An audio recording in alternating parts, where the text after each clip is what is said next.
Hey everyone, welcome in to the Romancing the Stones Middle School League. I'm Nate. Rob is producing and also going to be on commentary with me. Tonight we've got two matches of middle school magic tonight. We're starting with Connor, who is playing RecSur, like a black-green RecSur deck.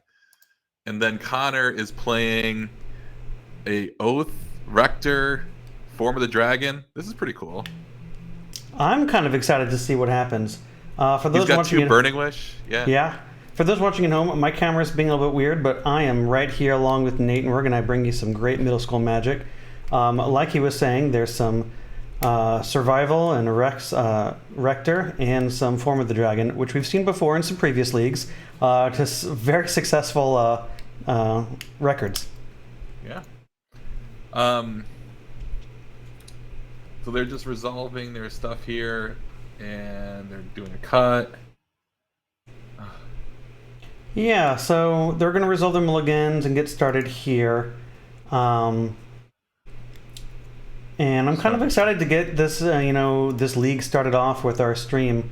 We didn't get to stream the last league. We kind of took some time off, and I'm excited to start this new year off with some magic. Yeah, I'm glad that my computer's working. that does make a big difference. We were not sure it was going to work as about 6 hours ago. Sure. So we got it going. So you and I will be trading off, or you'll probably be doing most of the producing. I think you're still set up better than me, but we'll see how the league produces. Yeah. So yeah. Connor on the black-green RecSur, recurring. I'm imagining it's going to be some recurring nightmare and some survival of the fittest shenanigans. Yep. And then we've got a deck that's whole goal is to get Form of the Dragon in play and then just let that enchantment ride you to victory. So you have the list in front of you. I don't at the moment. So you're going to get to kind of tell us and guide us along to what ways to interact each opponent has with each other. Dusty's trying to get this Academy Rector to die and search up a free Form of the Dragon and get on his inner Shivan. Yes, I'm just thinking if Connor can I'm sorry. Connor is doing the Rector. Dusty is trying to get. I'm just trying to figure out if Dusty can get rid of a Form of the Dragon in the main deck.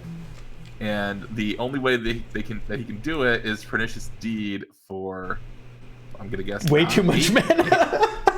So like 8 mana. Yes. Or let's see, Avatar of Woe. Does that have flying? It does. So that's the way. We could Avatar Woe. Now, conspicuously, Avatar Woe is a 5/5, so it will, I believe, it has 5 toughness, so it will die to Form of the Dragon. If it's not out. I thought it was a 6/6. Yeah. Is it a 6/6 or is it a 5/5? I don't remember. So this is what's fun, everybody. We're gonna go to Scryfall. You've got commentators who know the format so well. We don't know Avatar Woe, which is fine. It's a 6/5. That's why. 6/5. Okay, so there we go. I felt like it had 6 power. It does not have flying though. It has fear, so it can't. Okay. It's all doesn't matter. There's no way to be. They're not both on Rector. Well, recurring the RecSur deck, I imagine it doesn't have Academy Rector in it, but right now we're just seeing classic black-green cards. So until we actually see the survival, it just looks kind of like the rock. And we've had some early interaction. Birds of Paradise a staple, Duress kind of a staple, hitting the nightmare. So right now it was pretty smart. It was really good. Connor's seeing a typical rock deck, especially with the Yavimaya Elder there. This looks very classic rock. No, now the Lotus Petal is going to give away the game a little bit here. Yeah. My guess is this just double Lotus Petal. Okay. Now, if you're Dusty, what does that tell you? It tells me. Well, who's going to tell him something? I mean, Lotus Petal just screams combo, right? When you need to go fast, what are you doing? Necro. We have Necro. Okay, so Lotus Petal does cast Necro. This is great. He takes 2 to do it, but I think that's well worth it. Life totals are very heavy. There's very little pressure. I mean, Yavimaya Elder, you know, to a turn when you're drawing a bunch of cards can be something, but I think It's like we're drawing 6. He went from 17 to 11. Yeah, that's what I see too. So okay, so 6 cards going to put him to 8. So he'll have to clean up stuff with 1 card, but that's totally fine.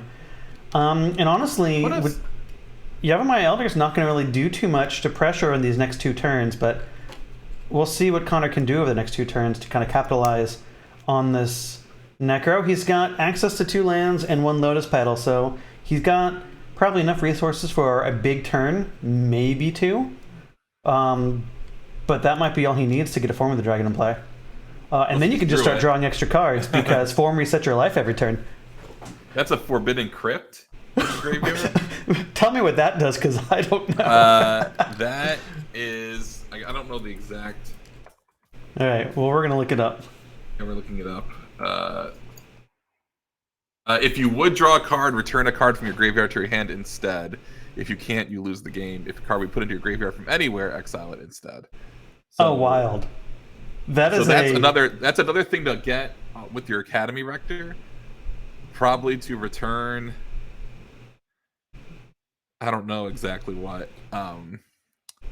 But...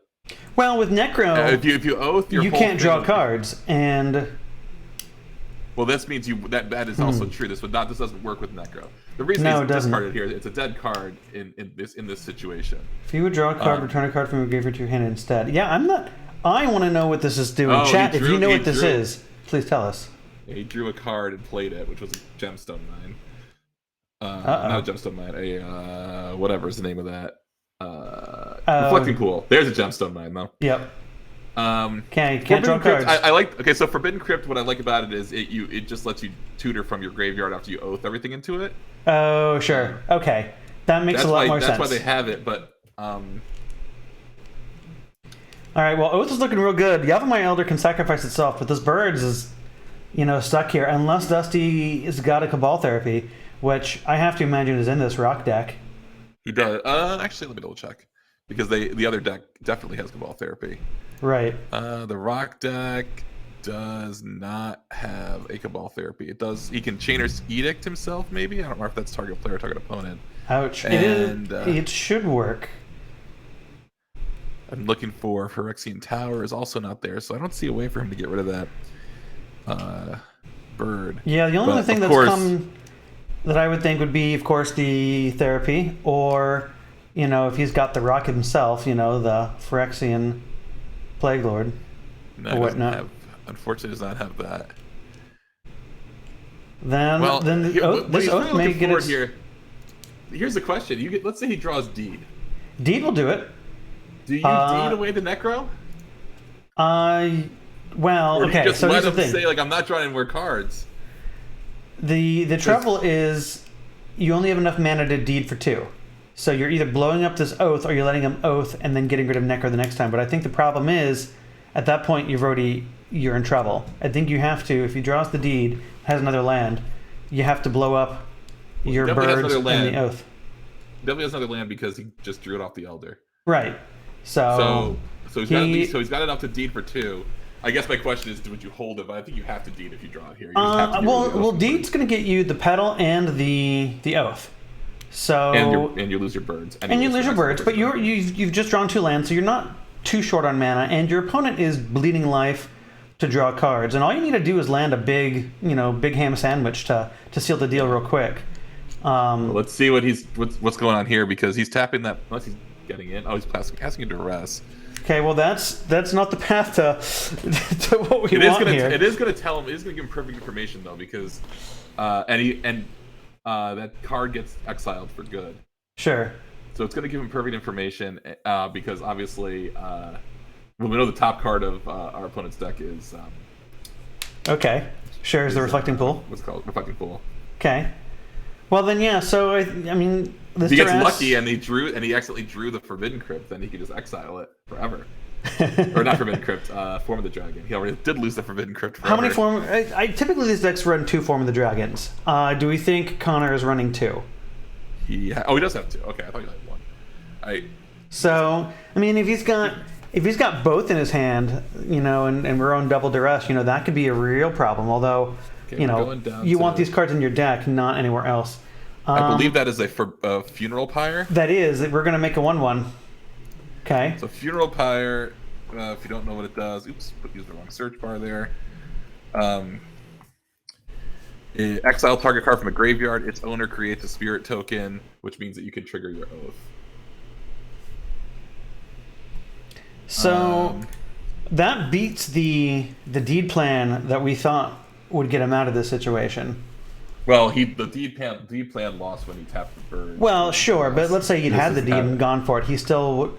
Well, I mean, he could deed for one, it would oath, still work. So yeah, but he still has a second oath in hand, and he's got a way to give it. I'm guessing. Shroud, it looks like. So, well, I mean,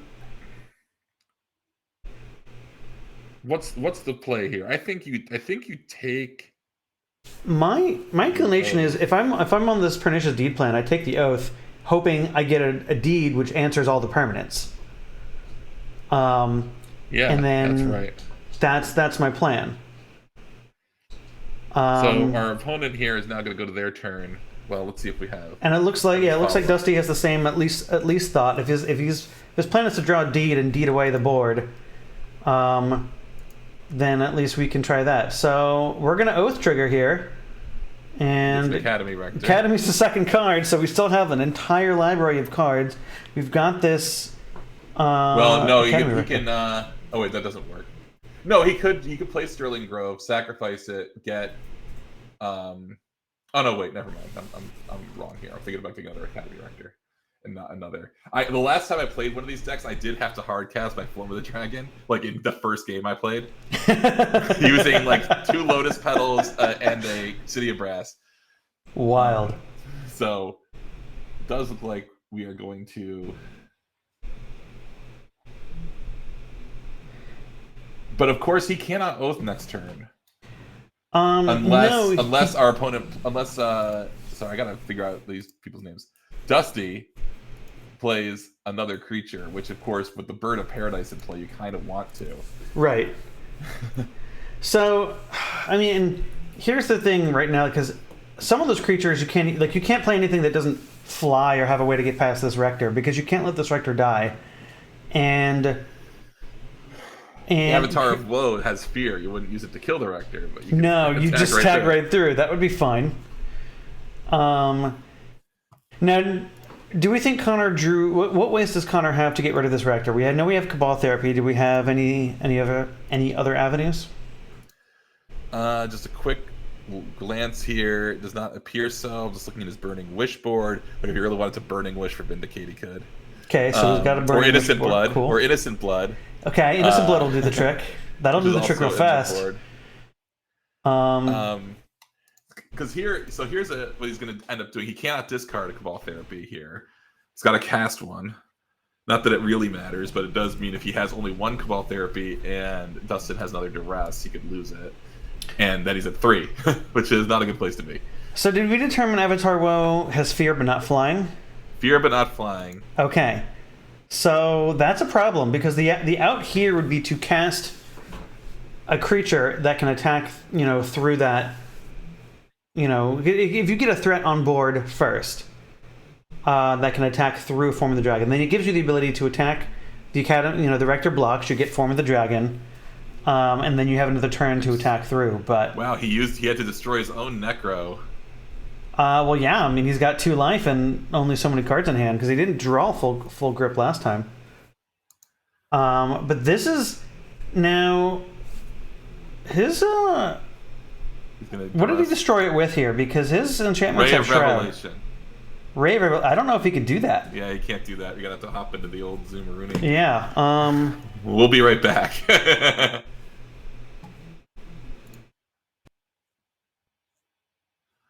Well, we'll see. Rob's going to work on if we can unwind this.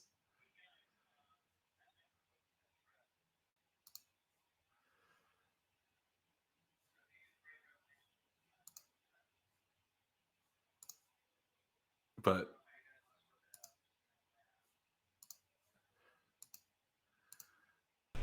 All right, I've gone to the booth and notified those players. We will see how they decide to sort it out. We do play it. We are all friends REL here. So given that, we kind of leave it up to our players to kind of sort things out. And, because we're all here to have a good time. And we're all playing with cards that we haven't seen in a very long time. Unless you live and breathe this format, things can get kind of complicated. It's a complicated board state. So we're going to let them kind of talk it out. And kind of figure out where to go. They've obviously moved a number of steps past that point, so we'll kind of let them, kind of sort that out. But what do you think about, so let's say, this Necropotent stays there. Obviously there's, 5 cards at most in Connor's hand. He's got a really good defensive position, but he doesn't have a lot of gas to move forward if, and giving Dusty enough time to kind of find a way to draw out of, this position, whether that's getting rid of his own bird so he can get his own oath trigger or finding a way to go over the top and deal these last 2 points of damage. A fear creature, Avatar Woe, will that's walk the right best past plan. Yeah.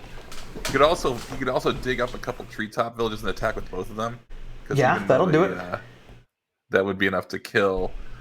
Same thing with Deranged Hermit, I think. Deranged Hermit would have enough juice to get through before the trigger on the Rector would be worth anything. I'm sorry, if we have a way to deal with There's a very hard unwind here. So that has to go back to the top of his deck. That's going to go back in his hand, and we're still resolving Duress. Now, he's going to have to resolve Duress first, which I think is probably the right play. If he really wants to blow it up, he could just sacrifice Sterling Grove and get another enchantment on top of his deck. He can. So that is something that can happen, and it's not hard to take that route and leave the game the way it is. Again, we leave it up to the players in this position to do that, so they'll decide, where they go. What I love about this board position too, that I just find so funny, is that a lot of the times if you're playing the Rock, I know you've played it quite a bit. Yep. Like you end up in these positions, you're like, why am I just not playing Lightning Bolt? Like this should be so much easier. Yes. What am I doing? I've got a Birds of Paradise and 5 lands, and my opponent is almost completely helpless.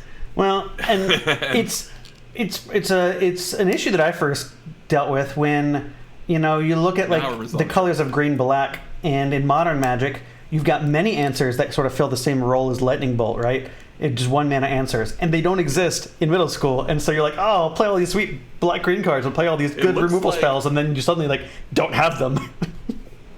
It looks like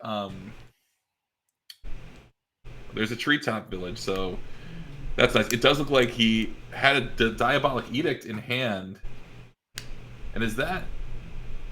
I guess he chose not to cast it. Diabolic Edict below it. Well, he should edict himself to get rid of the bird. Then he could get his own oath trigger. Well, he's got a bird in hand, so you're gonna just hope you don't hit one of your other 2 birds. Almost any creature. So you could Yavimaya Elder if he's playing the Wall of Blossoms. Roots, or not Wall of Roots, but the Wall of Blossoms. Yeah, he could run into that, or any number of honestly, if he could hit a Deranged Hermit, That's enough, yeah. That's enough squirrels there. Looks like we're going to get a scoop here just because I think he's Necro locked here, which means he didn't see the Sterling Grove line. Yes. But, that's a tilting situation when you're dealing with something like that, because it is. This is why they got rid of Shroud, which, 6 of one, half dozen of the other, and how you feel about it, right? I definitely, Shroud punishes you in a way that Hexproof does not. So, all right. What do we got here in the sideboard? We've got in the Rock deck, which I think is where the sideboard is most relevant here. We have 2 Natural Eyes, 1 Duress, which I think are the best things. 2 Withered Wretch, which I also like here because it can exile the Rector before our the trigger goes off. So one thing to note, Modern Magic, most of these cards have when this dies, do this.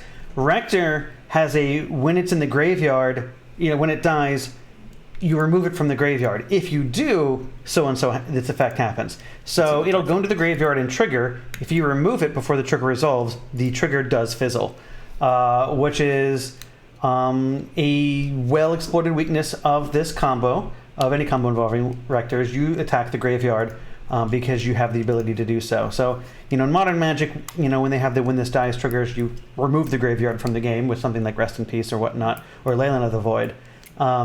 In middle school, we don't have a lot of those tools. We have some similar things, but not quite the same.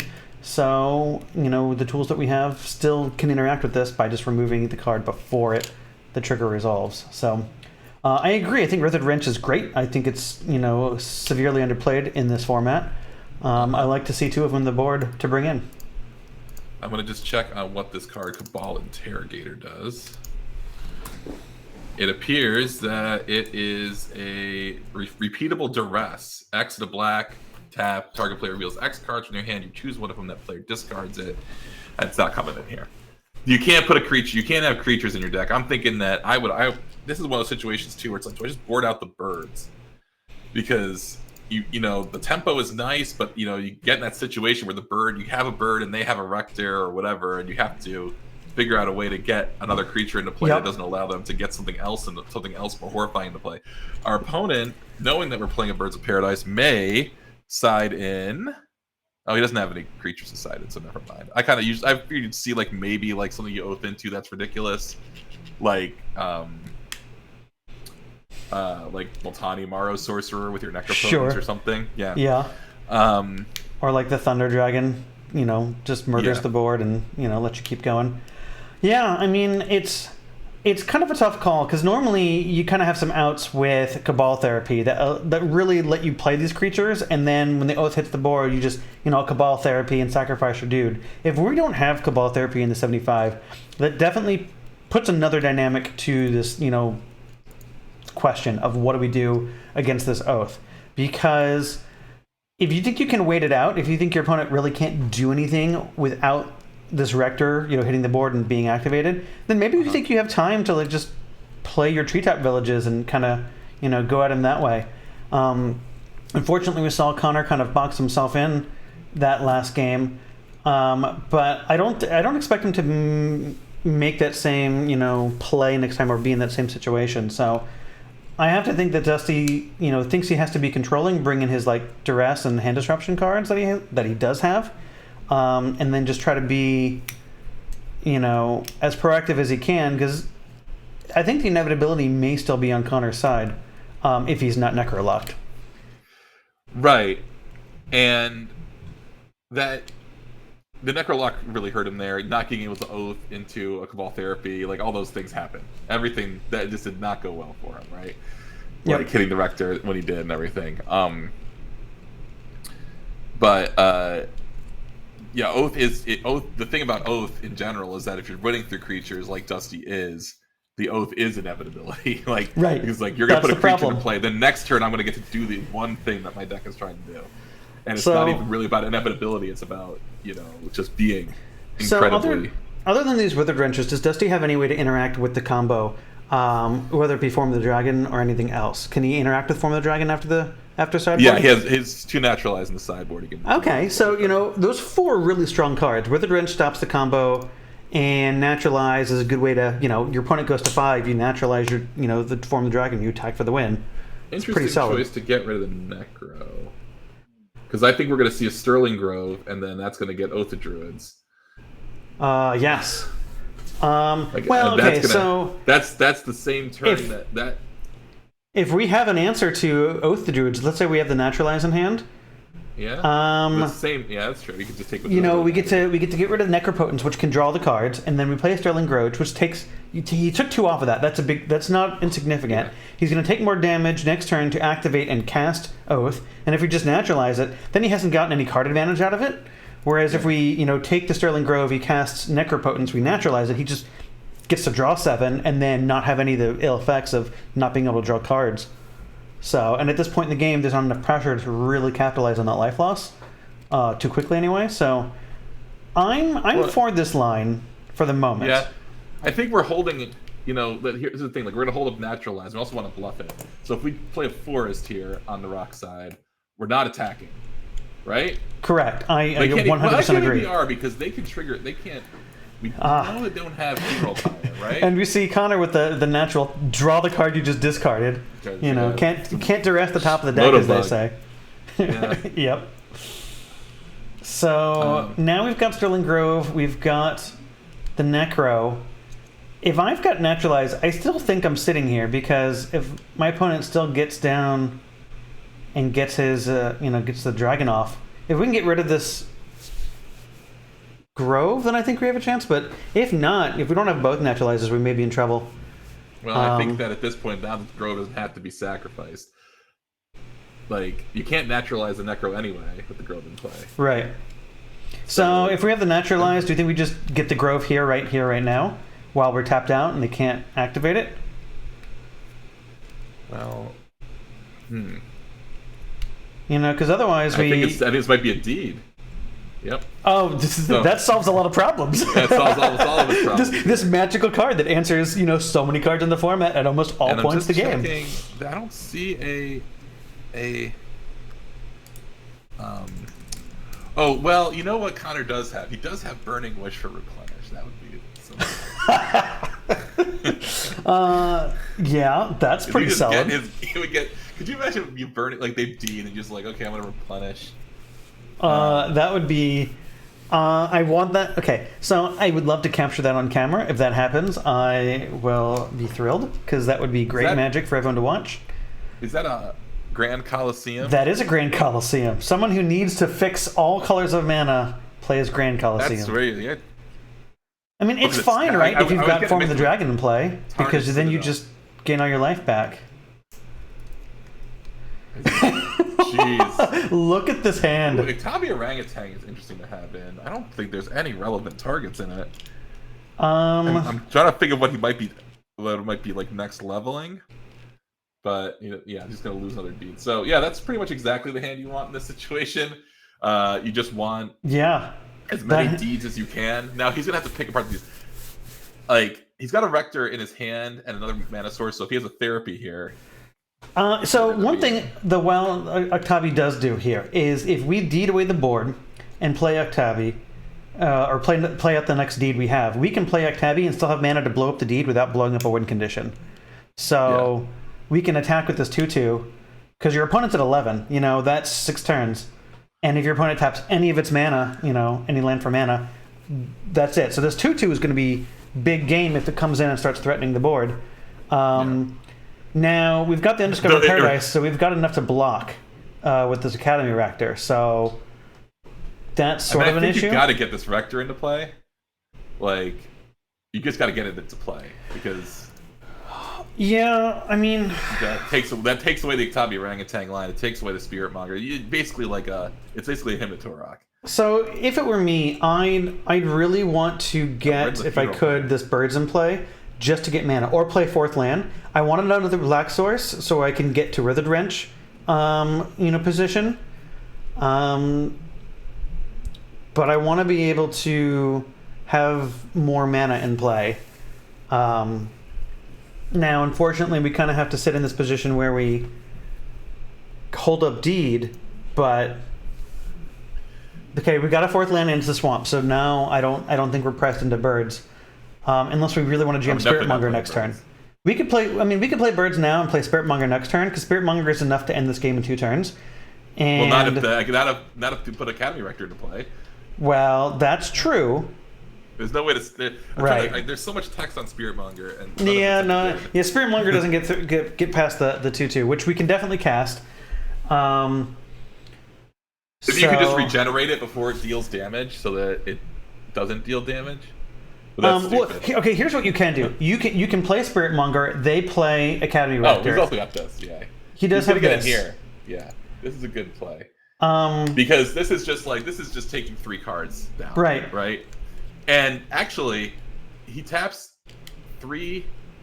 Grand Coliseum doesn't need to tap for colored mana, right? Okay. So he's going to take 2 more to cast the Rector. Yeah. So now we're at 5.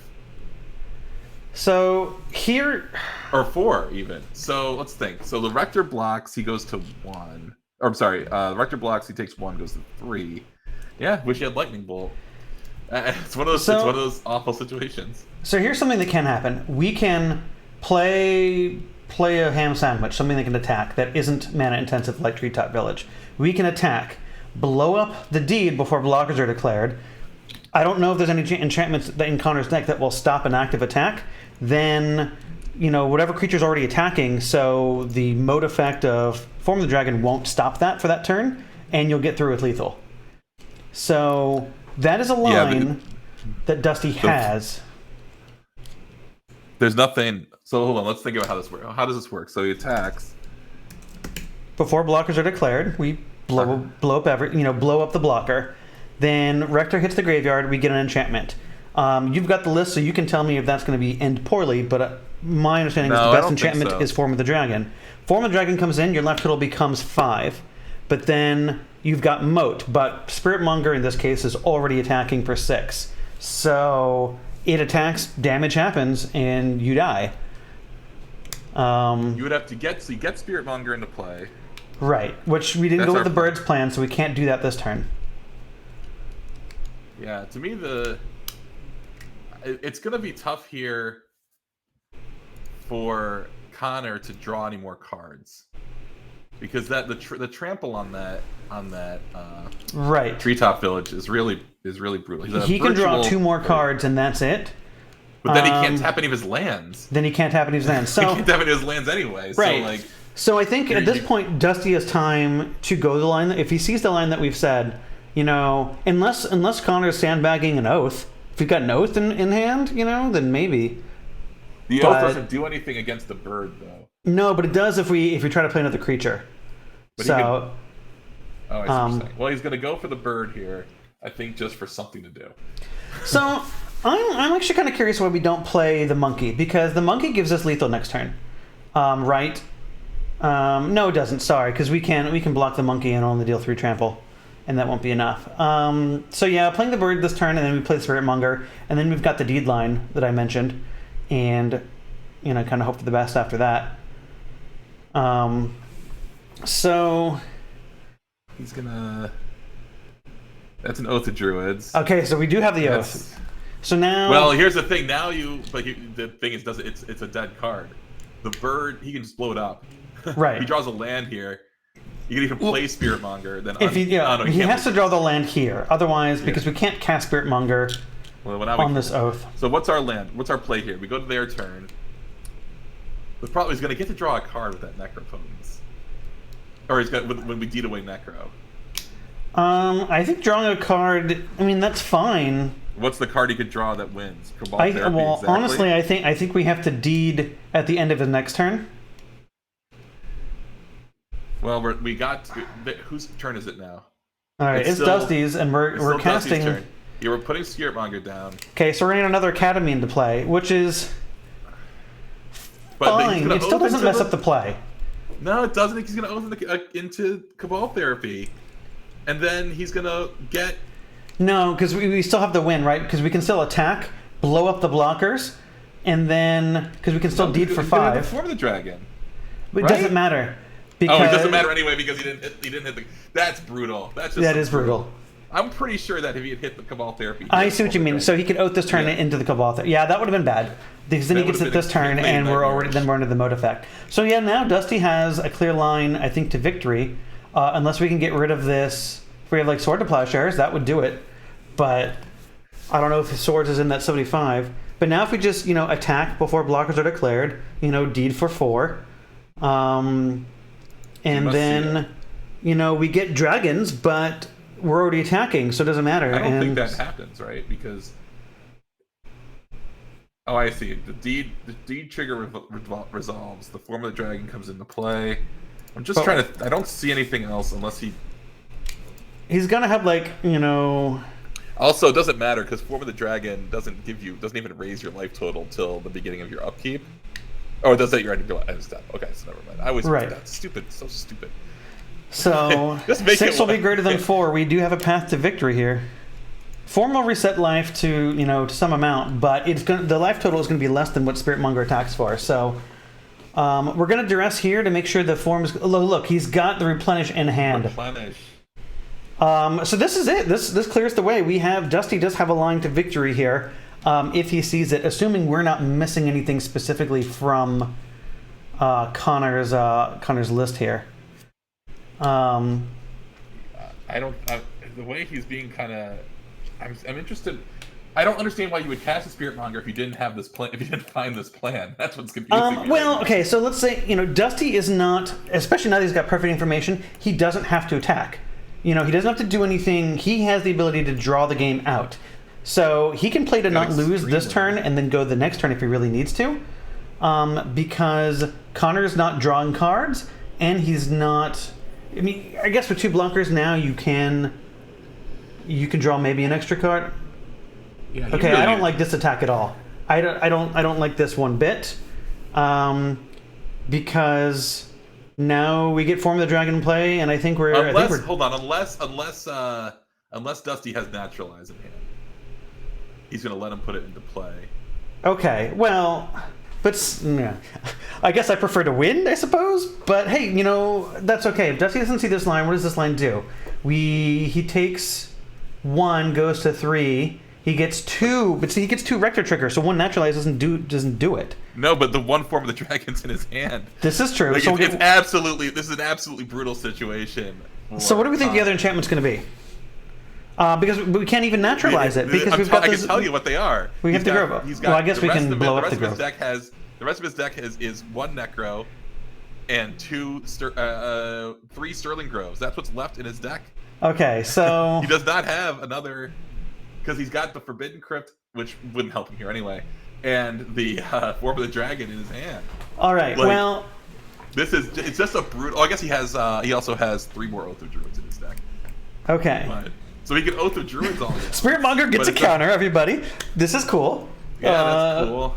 So I still think Connor is not. I mean, we've got 4... Connor has to win in these 4 turns, so Dusty has to find a way to deal with this Form of the Dragon. We can easily deal with every other enchantment on the field. Oh, he's got to win with this Form of the Dragon, but it takes his Spiritmonger off the board. It doesn't. I think just attack. Well, I mean, it does, because it can't attack. So... Oh, wait. Well, actually, he's got to regenerate the Spiritmonger. Well, he can. He can regenerate the Spiritmonger pretty easily, and it is less mana than... We can deed... the Sterling Grove, the Oath, and the Necro away. And then if we can find a way... Oh, that's a problem. I mean, we've got 2 mana, so we can at least get rid of Oath and Sterling Grove. Oh, I didn't even see that. Jeez. Well, so we can Oath... Cleansing. I mean, we can deed the Oath and the Sterling Grove away. We have another deed in hand, so it's not the end of the world. We cannot deed the Oath away, because then we can't regenerate our Spiritmonger. That's okay. Spiritmonger's a 7/7. It's not dying. Oh, 7/6. You're right. Okay, great. Yeah, so it's not dying anytime soon. This is one of the funny things about doing coverage is that like we saw the line and now we're trying to unravel the good line. Well, see, what's actually happening? And this is the thing, right? So Connor was in a position where like he was stuck unless Dusty acted, and Dusty did act, and he made the line that didn't win the game in that moment, and now he's going to have to deal with finding the next line that wins after this. Now, this is the best thing Connor can do. Connor's done the best thing. Dusty's got 4 turns to find a way out of this. He's got preliminarily the tools that he needs. All he needs to do is find a Naturalize to deal with this form. No, he can't Naturalize because of the Sterling Grove. Sterling Grove is answered. We can deed with either the deed in play or the deed in hand. Right. No, I think we do. We just find another land and we deed for 7. Which wipes the entire board. Well, okay. Well, we know that's... if we get to untap and actually keep this deed in play, that's a problem. Because the Seal of Cleansing has to go for this deed. Like, this deed is going to get popped for 2 because I cannot fathom... Well, we went to end step. The life total got reset. So I think we're going to untap. Connor can Necro now that his life total is getting reset a little bit. Okay, so we are going to deed. Okay, that's we're going to deed. Okay, so that's going to get rid of the seal as well. Not going to get rid of Necro, so we're still going to have to like play that game. Not really though. That's actually probably better. I mean, I guess Well, you can draw some cards. so now we're 2 lands short of for deeding for 7. So if we're just like land, like that's an okay spot. Or we draw Yavimaya there. What are we doing here? What am I missing? Well, he can get other Seal Cleansing. Well, but how did we? He is how not did we in a oath? Cabal Therapy. Well, how did we do that with the oath trigger on the stack? Oh, Yes, is the dragon on? I see what happened. The dragon form of the dragon happens at every end step. Every end step. That's why. Okay. Sorry, for some reason my brain was thinking that we'd already gone through Connor's turn. Going back up to 5. At the beginning of each end step, you tell us it'll become 5. Okay, so all that happened at the end of Dusty's turn, and then he blew up the deed with the oath trigger on the stack. So now and now we've got. Okay, well, there are no more Form of the Dragons left in the library for Rector to get. So if we can just still find a way to, if we can naturalize right now, like that's enough. So did we draw it? No, we drew a forest. So I guess we play this deed, right? And then hope we draw a land next turn. Yeah, I'm just thinking about all the. No, I'm sorry. I'm up to my own mind now about how I thought Spiritmonger was a 6/5. We were talking about Avatar of War so much. I forgot that Spiritmonger was a 6/6 from the jump, so it didn't matter. Right, exactly. Spiritmonger, it's nice because you just can't get rid of it unless you have Swords of Plowshares. Deed for 7 will, because we won't have enough mana to regenerate it, and so it will die. But then we have this Treetop Village to clean up the mess afterwards. That's his hand. So, yeah, he got another deed into play. Yep. So Connor's play here is to find a Cabal Therapy, get it into the graveyard by casting it, because you can name Oktabi Orangutan at least. Right. And then sacrifice the Rector to get the... He does have 2 Seal of Cleansing. Actually, are they both in the graveyard? No, it's a Funeral Pyre. That's a Seal of Cleansing. What's this one? Well, if we've got the Rave Revelation in the deck too, so that will do it as well if we can't find what we need. That's what that was. It was a Rave Revelation. Okay, so we can at least deed the Necro away here, and then we have 2 more deeds in the deck, and a Naturalized. So we're not totally done here, but now Dusty's just trying to find the next line to victory, and he's going to have to find a way to beat this Necro, which is going to get him too many cards, while also surviving this Form of the Dragon. So,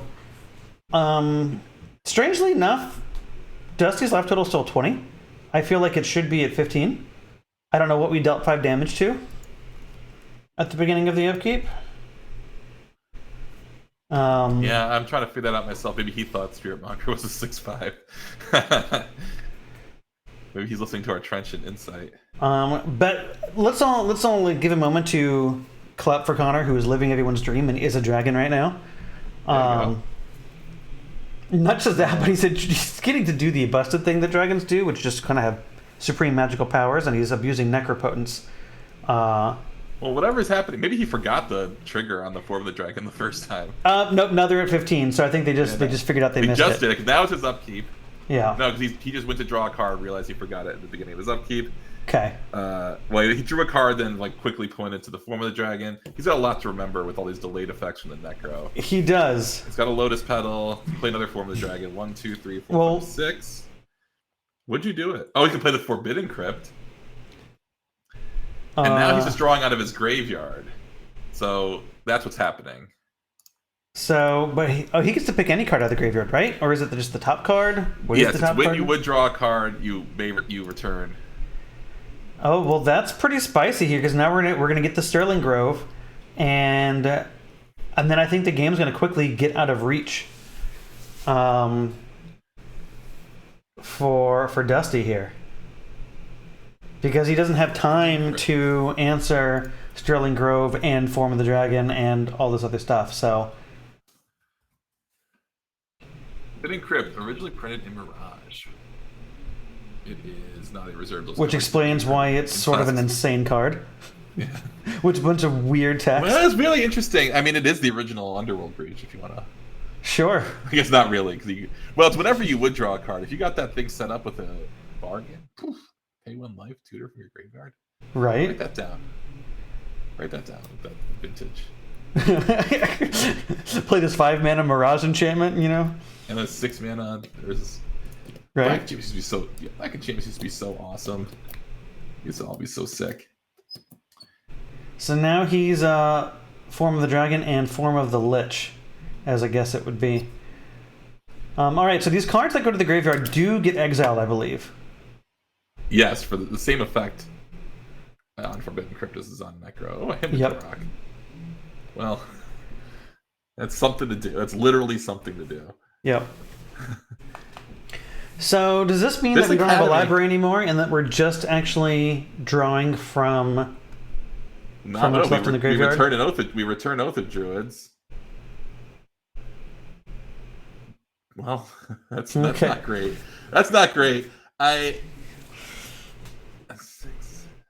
So it's Cabal Pit. That's another way to get rid of Rector, by the way. That is another way. That's good. So, I'm trying to think here, like, what's the? I don't see a way. I don't see a way Dustin can really win in 3 turns. I guess it's just naturalized, right? But then he attacks into the Rector. That doesn't do anything. Connor can return a loaded, like just play a long game, like return land, and then what's this? What do we got here? Wait, did he orangutan? Okay, sorry, I forgot to switch back to the other screen. So he played the Okami orangutan up with those, which is very funny. Just great stuff. Great job there. Now, if you would draw a card, you may return. He's going to return Burning Wish. And what are we getting with Burning Wish? Burning Wish is where Connor starts getting out of this lock he's put himself in, where he's out of resources. And now he's going to start getting any number of things. We can get Replenish, I imagine. We can, you know... He can donate. He can get donate and donate the Forbidden Crypt. just wait a few turns. All right. I mean, I guess it's not any faster than Form of the Dragon. No, but it really sends a message. Yeah, it says, that's great. You know what? Yeah, write that down too. We're going to donate and then Tormod's Crypt our opponent. Oof. There's the Kabalish therapy. All right, well, I don't think Dusty has a hand. Yeah, but this is just to get the Rector. But I don't get the point of that. No, it doesn't, because Cabal Therapy goes straight to the graveyard. Or straight to the exile. So... Oh, he did have a hand, which was Recurring Nightmare. He does. He does have Recurring Nightmare. Okay, so...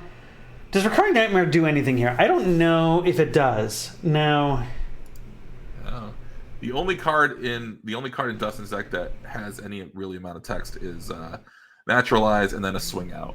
Because then I think he can get 5 through between the Treetop Village, the Spiritmonger, and the Okami Orangutan. So you're really just drawing to that card. Now, how do we feel about not immediately going for Sterling Grove here? I want to see what this.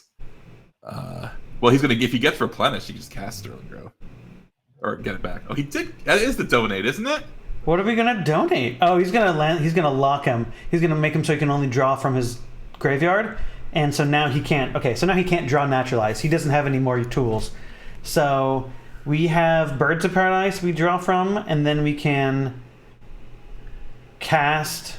What? Okay. Am I high on? Yeah, because he just gets the Birds of Paradise, puts it into play. Oh, but he could shoot it with the Form of the Dragon. Yes. But then he could just return it. Oh no, because the Forbidden Crypt would exile it. So he needs another land, which he doesn't have. And so the problem. Okay, so the problem is now. I mean, Forbidden Crypt stops Recurring Nightmares shenanigans, but it's also going to stop him from having 7 land, which is the problem. Because now we can't just cast a Deed. Now I guess we can't. Deed's dead anyway because we've got the Sealy Cleansings in the graveyard of Connor, so we can just draw those when we need them. I think Dusty's pretty much... he doesn't have Forbidden Crypt anymore. Oh, he doesn't. This is true. Yeah, so I think if we can get a mana source that can survive, then we have an out.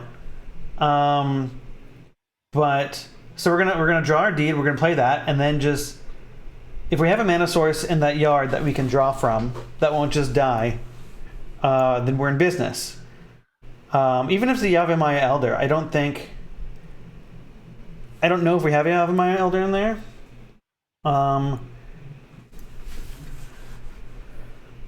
But that's Oh, we're gonna sack this to get the birds into play. This is unfortunate because birds are just gonna die. I mean, I guess you gotta play it and just hope Connor doesn't like takes a turn off from like shooting you. But that doesn't help you. You're toast. I mean, I guess he takes. All he does is hit the bird. If he hits the bird, it doesn't matter, and if he hits you, it doesn't matter. Like, I mean, I guess if he hits the bird, it doesn't matter whether I hit you because you're not ever getting another turn that does anything.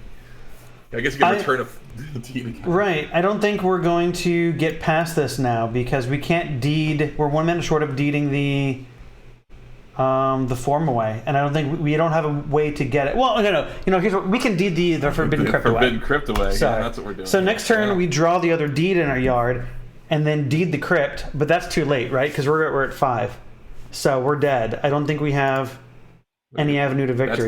Let's go to the exile zone.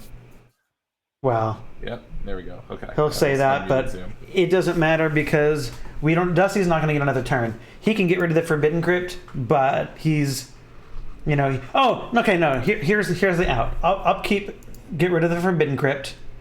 Oh nope, too late now. Deed's gone, and the game's over. He got the because he could have deeded the crypt away at the beginning of the upkeep, and then top deck naturalized. That was the out. Well, Dusty, if you rewatch this game, sorry. Because you missed the. You did miss the win. But hey, you know what? Which seems like literal years ago it happened.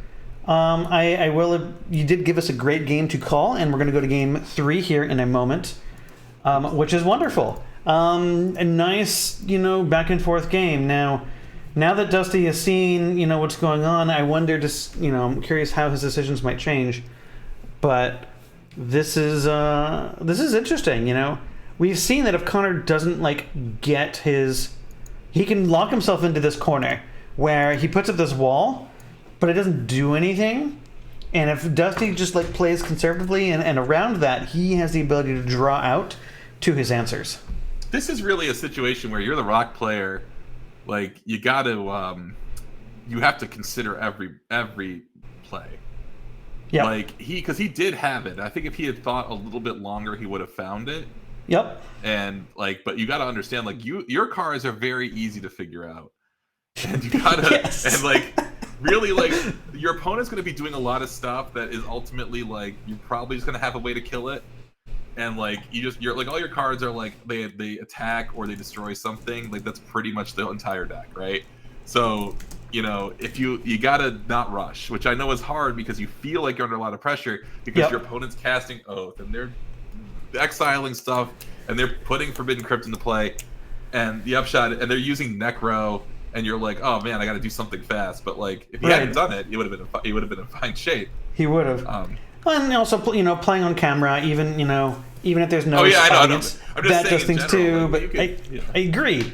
I mean, you do make a valid point, right? Connor is doing things every turn and just kind of going bananas. And you're sitting there drawing one card a turn, playing a land, and then casting a Birds of Paradise. So it feels like you're not doing anything. Or a Spirit and your Monger. Opponent has all this agency. Right. It's just, but your opponent is actually, if they can't, unless they have a perfect hand, they can't.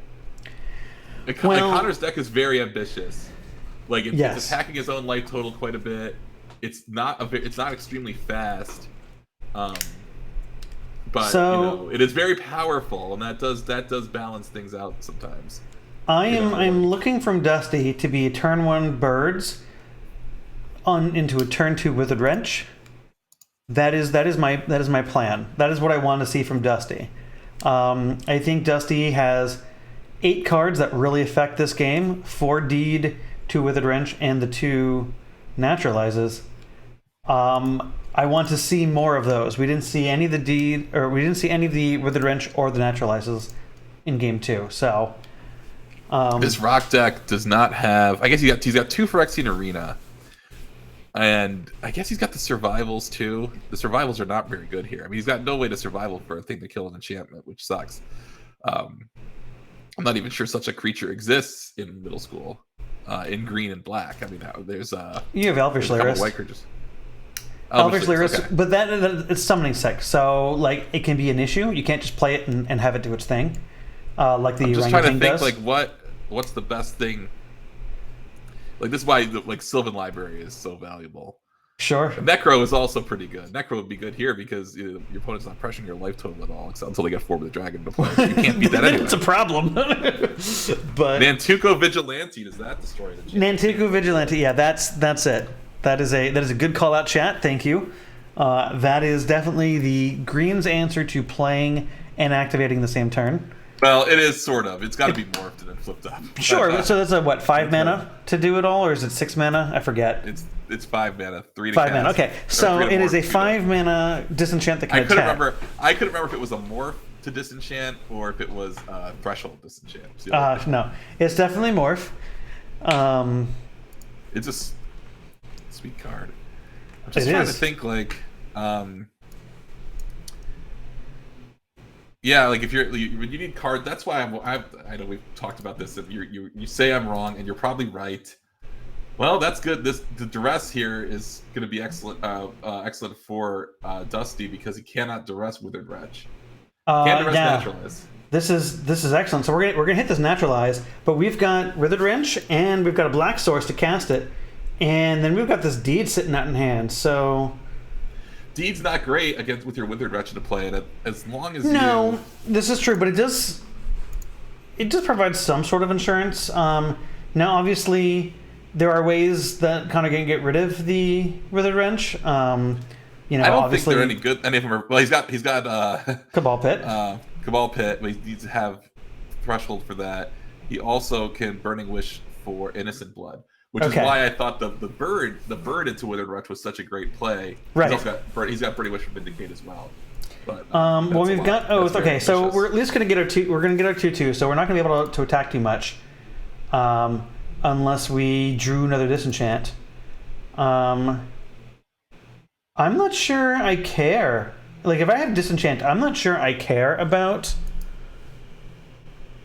the Oath anymore. We battled. That makes sense. We need to land a bigger creature though that we can. If he puts the Rector into play, I mean, all you do is hold up 1. He's got to destroy this. This Withered Wretch has to die. Right. Well, that just means we can't attack with it, but we can attack with anything else. No, we can attack with it. Well, if it dies at the same time, if the Rector blocks it, then they just died. He's got Swords to Plowshares, so he's got now granted one of them in the graveyard. But the Rector's a 1/2. He can attack with the Withered Wretch. He can't block it because the Withered Wretch will live long enough to exile the Rector. False. It won't live long enough. When damage happens, they'll both die, right? No, Rector's a 1/2. Is it a 1/2? Oh, huh.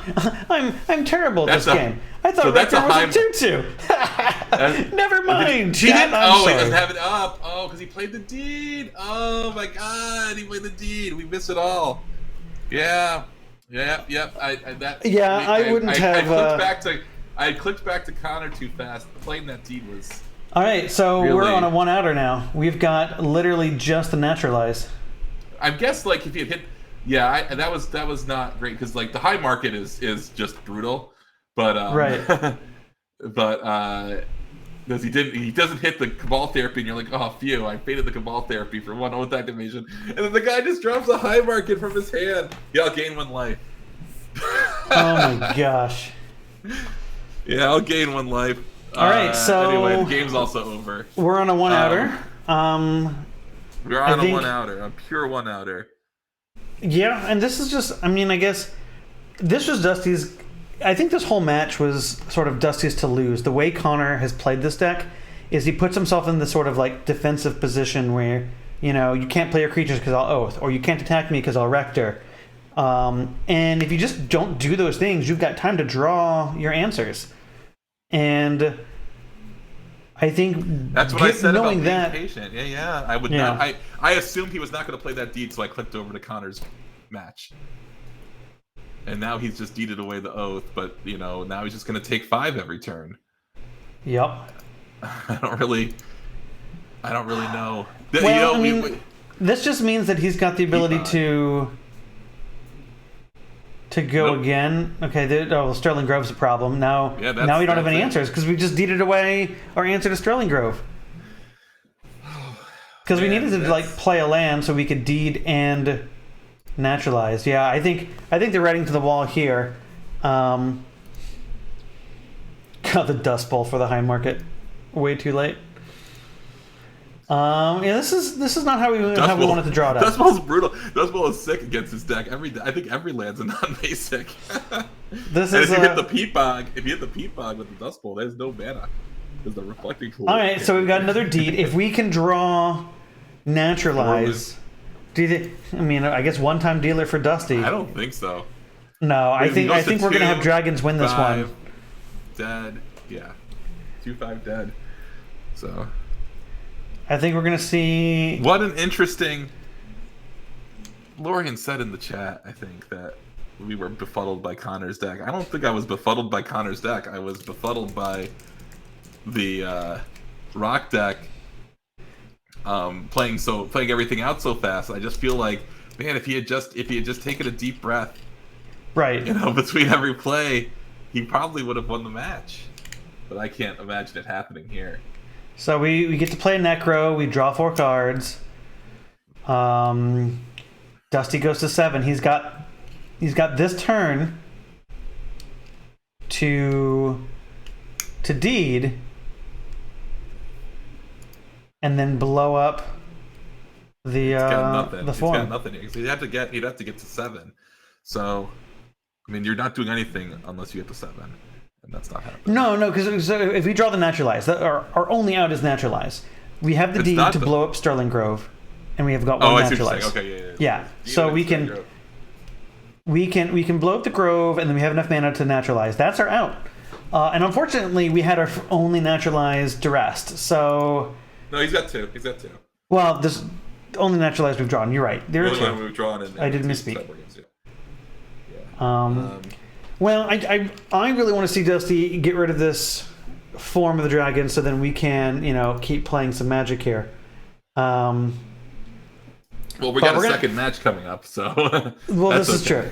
So we're going to take care of the Necro. We're going to take care of the Sterling Grove. I wouldn't be surprised to see maybe a Sterling Grove activation here. I believe it's 2 to activate, 1 to activate. It's 1 to activate. You just get another Sterling Grove, because I think that really seals it up. Because you'd have to draw the naturalize immediately.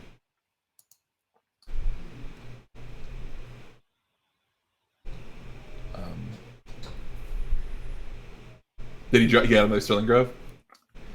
I think he's activating Sterling Grove. No, he activated one. He got another one with it. Oh, okay, that makes perfect sense. Yeah, it's 1 to activate Sterling Grove.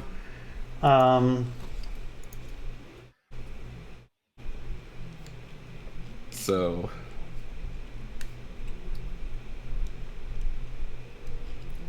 Peat Bog is cool for casting Necro, and I'm not saying it isn't. But wouldn't you want to play the red one of those so you can cast your Form of the Dragon? I think if we're on the plane of casting Form of the Dragon, we're never in a good spot. I'm just saying, Form of the Dragon. Chat calling out the Mirage rulebook. Yes, I agree. That is hot. Too bad those aren't the rules anymore, as we've said. How many times has the rules changed? Recently released set. Did you see the thing? There was like a thing online. It was like, if you can remember Mirage being released, being the newest set, you're gonna die soon or something. If you played the Mirage pre-release, go see your proctologist. Is that what it was? That might have been a pre-release. Yeah, something like that. Jeez. Looking for I have some rule books in here. Go see your doctor. Sure. Yeah, get a colonoscopy. Middle school, who knows what the rules are? Yeah. I mean, that's the joy of playing a made-up format, right? We get to kind of different box. Figure it out as we go. Well, I will say this. Connor has definitely capitalized after his game 1, where I think there was a little bit of confusion from... a little bit of tilt. A misplay. It's an impressive recovery. Yeah. Right. That's it. That is it. All right, well... That's your ball game. Connor's going to win this one 2-1 after losing game 1 here. And we saw a good game of Magic.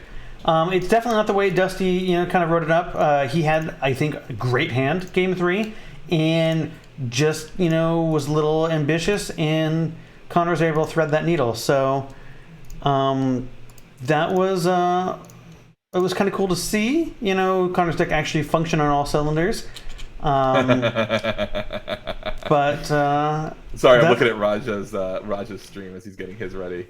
you guys are in for we do have a good treat, and we'll talk more about that when we come back. But we're going to take a quick break while we get our next streamers here ready for our second match. So please stay with us, and we'll be back soon. Have you looked at Raja's stream yet? Not yet. You're not going to believe this. You're not going to.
All Howdy, right, so everybody. we're back.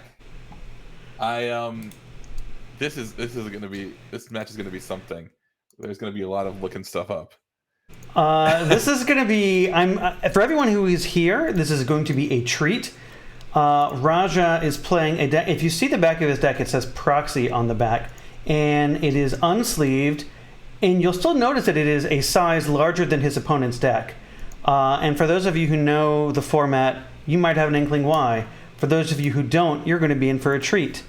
I'm not going to tell you what Raja's playing because you're going to know very quickly. And we're going to see what Dusty's reaction is and see if his deck can handle the massive library apart from him. I see Chad is already telling us what is happening. Not Dusty. Jacob. Oh, that's right. I didn't change that name. I apologize. You changed him. All right. So Okay. you guys can just throw your producer under the bus right now. I didn't change a name. Forgive me. That is not Dusty. I changed everything but this one thing. All right, guys. Dusting off the cobwebs. Cool. All right, so Jacob. And we lost. We lost one. All right, hold on. Why did I lose that one? There we go. It's back. All right, everybody. Sorry about that. Yeah, everything looks good over here. Perfect. So we're already started here, and we've got a come to play tap land from Raja. We've already started with Jacob searching up a land tax.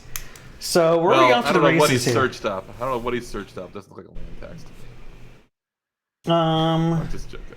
It is a land tax. I'm joking. It's just that it's It is not the middle school nonsense. frame that we all know and love. But land tax is not a cheap card. So here we go.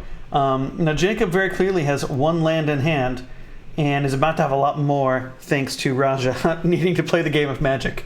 So now Raja's deck the swamp proxy is cracking. Everything is proxied. He had this deck custom made. He was telling me a little bit about it earlier. I've got some cool stuff to show you while they move into mulligans, not mulligans, but into sideboarding.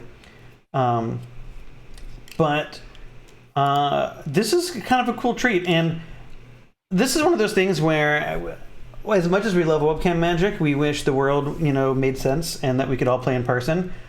Because every single one of us would love to see this deck in person. I think we all dream of playing Battle of Wits. None of us dream of shuffling it. You'll see here during sideboarding for a little bit, Raja does have a shuffling machine.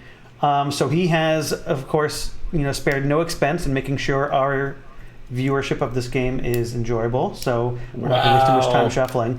But Jacob is just... Yeah. Let's talk about Jacob's deck for a second.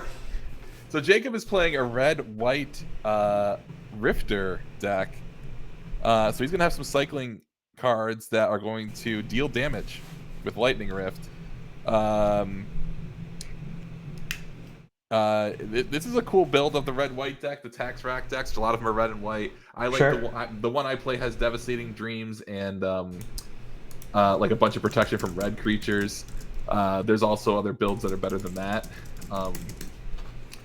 But really, he's got the absolute best opening for himself here, which is land tax scroll rack. This is probably one of the best things his deck can do, right? Short of actually like the mechanic of cycling and winning the game.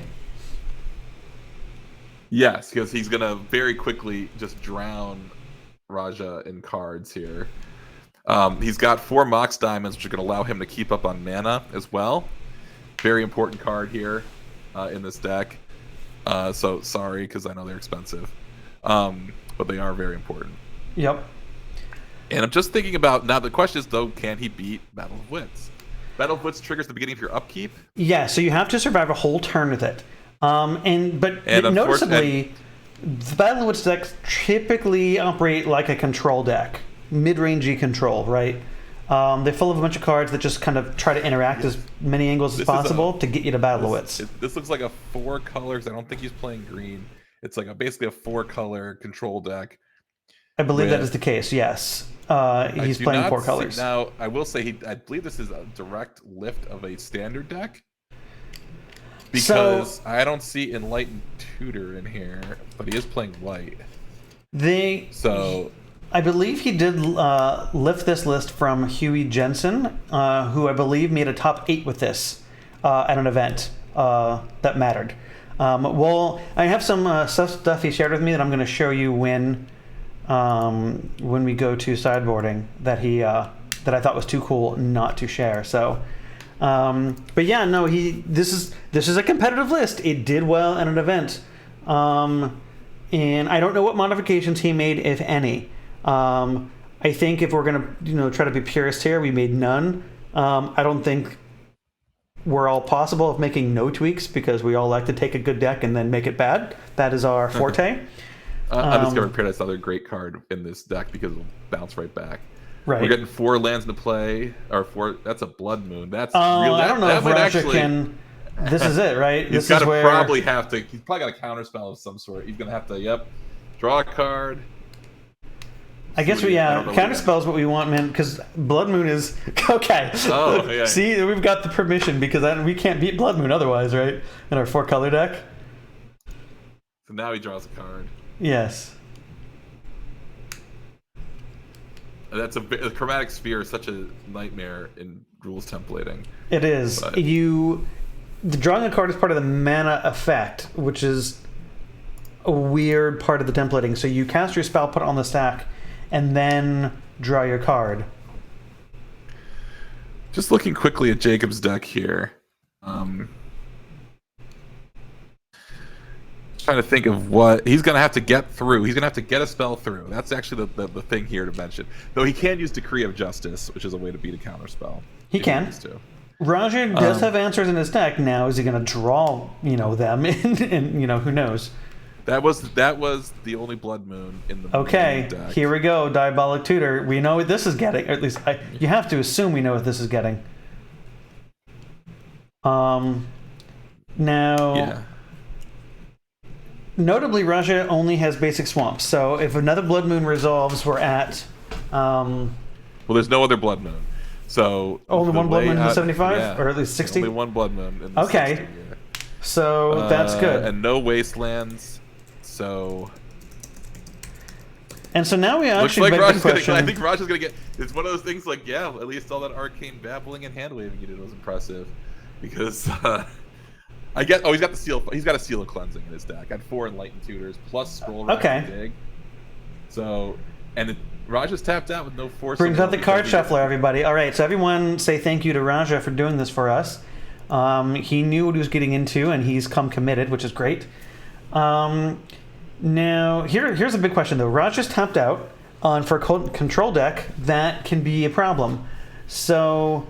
Do we think he just lifted this list straight from the GP top 8? Or do you think he added Force of Will? I'm looking at the list. He lifted it straight from the GP top 8, which means no Force of Will or Days, which is unfortunate for him. We don't have an island for Days, so that's not a consideration. He would just return the Blood Moon anyway. With the Parfait Excavation? So, I can't believe I know what that card is. Argivian Excavation? Which one is it? Hold on, I can't zoom in on it. No, the one I'm thinking of is not that one. Fine. It's Argivian Fine. It's an instant, by the way. So I knew, Argivian Find. Okay, return target artifact or enchantment card from your graveyard to your hand. What a beautiful card. Wow. All right, so we have a Battle of Wits and no blue sources to cast it. We've got mountains and we've got swamps. So we need to get some more either mana rocks or something here. Well, Jacob Hilty, going deep with that Argivian Find. That's not something I typically see too much. No, I haven't seen that. Most of his deck is all artifacts and enchantments, though, pretty much. Okay, well then that makes perfect sense, right? Yeah, that's perfect. That's basically a white regrowth for him. So what if we Diabolic Tutor for something else? What do you think we could have tutored for? I mean, I guess if we're not casting anything this turn, it was probably Battle of Wits. I think he was right to get Battle of Wits. I don't think you could really. You have to win before this deck starts getting whatever its engine is. Right. He's gonna be drawing 7 cards a turn. You're not really getting anything out of here. So he's looking for now is a Lightning Rift, and then to start cycling some cards to do 20.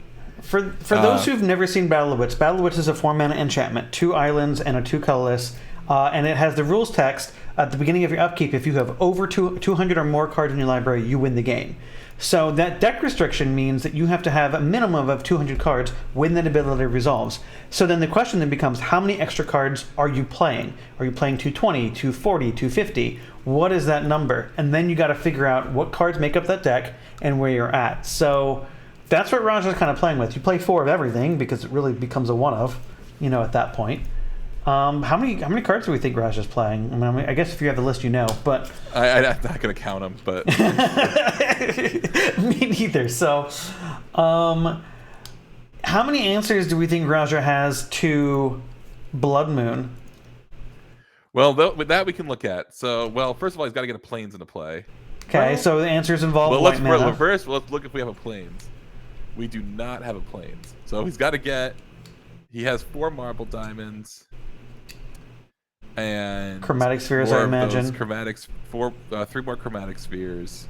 I'm just trying to see. Now, does he have anything? I gotta think of what all these cards from.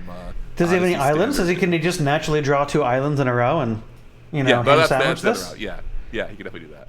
Okay. I don't know enough of what these cards do because they're all random cards. Right. All right. So, I think we're going to be in the same boat as chat and just kind of wait and see what happens here. Well, I have to look a bunch of them up. Now, concentrate, draw 4 cards. That's not it. He can exclude. That doesn't destroy an enchantment, does it? I don't believe so.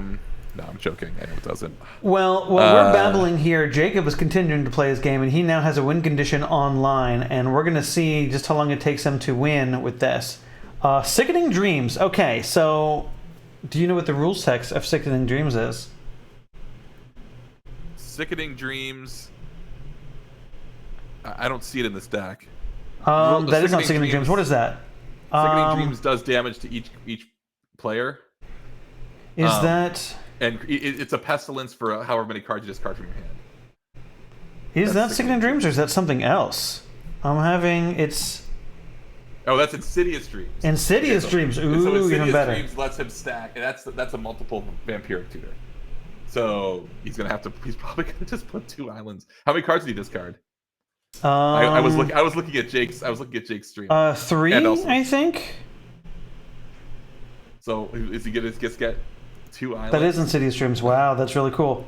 Yeah, I believe it's at least. I think it's 3 cards. There's a white card and 2 lands. So I believe that is 3 cards. He's still searching. There's the 3rd card. Okay, are we done? Well, now I'm looking because I'm still looking at his deck to find a way to remove a Blood Moon. We can go white source and then some sort of like Sealy cleansing, right? I imagine. Well, that's what I'm thinking, but I don't see it. It's not in his deck. Remember that he's playing a deck that doesn't... Anything could be in this deck. Yeah. Not really, because it's. I think it's a standard deck.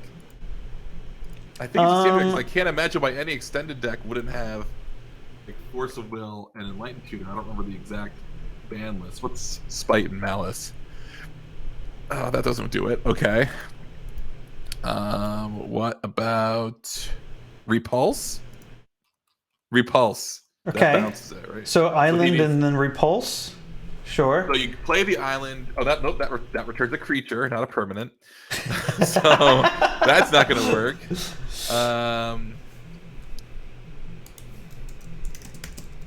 Let's see.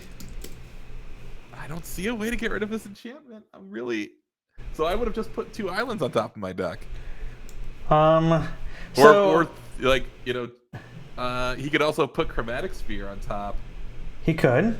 And 1 island, Chromatic Sphere into island. Oh, that actually gets it. That gets it in play right now. That's the sick line. But this is gonna be Void. Oh, what is Void? It's the. I mean, I know. Like I've seen the card. It doesn't work. That destroys artifact and creature. So you get to destroy. Choose any number, destroy artifacts and creatures with mana value equal to that number. Then target player reveals their hand. So what are we voiding? Okay, well, I guess we're getting rid of Mox Diamond. Well, why did the Rift go away? Yeah, I don't know why the Rift. It's an enchantment. Destroy all artifacts and creatures with mana value equal to that number. Then target player reveals their hand and discards all non-land cards with the mana value equal to that number. Hold on. Hey, can you guys tell me what just happened? What just happened in here? Because I see the void resolving. Yeah, okay, the rift is back. We got it. Okay, okay. That was the problem. Okay. So he must have picked 4 to try and get rid of the rift. Well, it's destroy artifacts and creatures with mana value equal to that number. So he picked 2 for Scroll Rack. Oh, 2. I'm sorry. So we played a 5 mana removal spell for Scroll Rack. Is Astral Slide 4 mana? I think that's what Astral Slide is 3. Well, maybe it's 4, but even still, it's an enchantment. So, but we still get to keep the Mox Diamond. So why did we? So I don't know. I'm really curious now. I mean, obviously Raja knows what's going on. He's got a plan. So we played a 5 mana removal spell for Scroll Rack, which arguably is fine. Getting rid of that is good, but I imagine if we'd had an answer. I mean, I love the idea of playing the Chromatic Sphere, activating it for blue, drawing Island, playing Battle Wits, and then just having that be good. I guess we're trying to make sure we can't come back to Scroll Rack. Oh my gosh! Are we trying to make sure he can't dig for Sealer Cleansing? Like, is that? I guess is that what we're trying to avoid? But I still don't think. I don't think he. It's not. He would have won if he had just stacked it the way we talked about, right? Or. I mean, unless we activate Scroll Rack and dig for the thing, right? That's what I think. But maybe we'll see. Maybe we will see him go for the line that you said, where we Chromatic Sphere into. This is gonna get a. Yeah, this is a problem. Seal Cleansing. Yeah, this is. Well, I mean, I say that, but maybe the deck has an answer. What does he have it in his hand? Why is he getting a Mox Diamond? He must have it in his hand. Flexing, man. Well, not really. Like. I mean, it's going to allow him to get another mana source without playing another land. I feel bad because I think I'm the only person who's way more excited about this red-white deck than the Battle Wits deck. I just love this deck, man. So, I will say this. Normally, I'm a huge fan of Blood Moon. I love me some Blood Moon. Blood Moon is great. I'm kind of sad it's making Raja have to jump through all these hoops because I just want to see him cast whatever's on the top of his deck because it's all sweet. Now, I guess if he has Mox Diamond, land in hand, he can just play that's what you got to do. Once you get this deck going and you have all 4 Mox Diamonds in hand, or in play, it's so insane. Right. Like, you're just like, yeah, I'm just gonna not play a land. Like every one of I don't have any lands. You don't have any lands. It depends on what you're doing. But I use Devastate. That's why I use Devastating Dreams. Sure. Well, I mean, if that's the case, then maybe we get another Void and Void for 0 and blow up all the Mox Diamonds. Yeah, that's why you got to play Devastating Dreams. We don't have any land. All right. Well, we're gonna cycle here. Are we going to actually deal some damage? Let's find out. I don't think he didn't cycle that. I don't think, did he?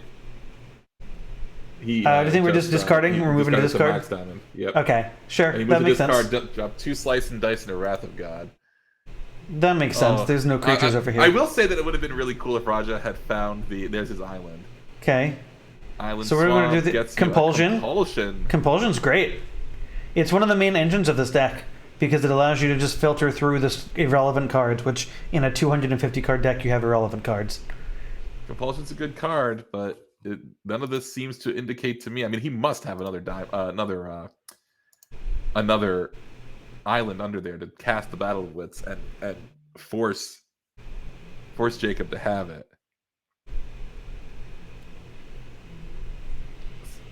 Drew a card. Those are all in hand. It is a one of the Enlightened. You could have Enlightened Tutored for the Seal of Cleansing. That's what I'm saying. Like, if you know the Battle of Wits is there, I just would have gotten it. I don't know why he went this sort of circuitous route, which is concerning me now. Like I was talking about the Rock player on the last match. It's like you gotta. Well, I mean, like I said before, this deck plays like a control deck, so it's not trying to just jam out a combo necessarily. as fast as it can. I mean, could it have done that? Sure.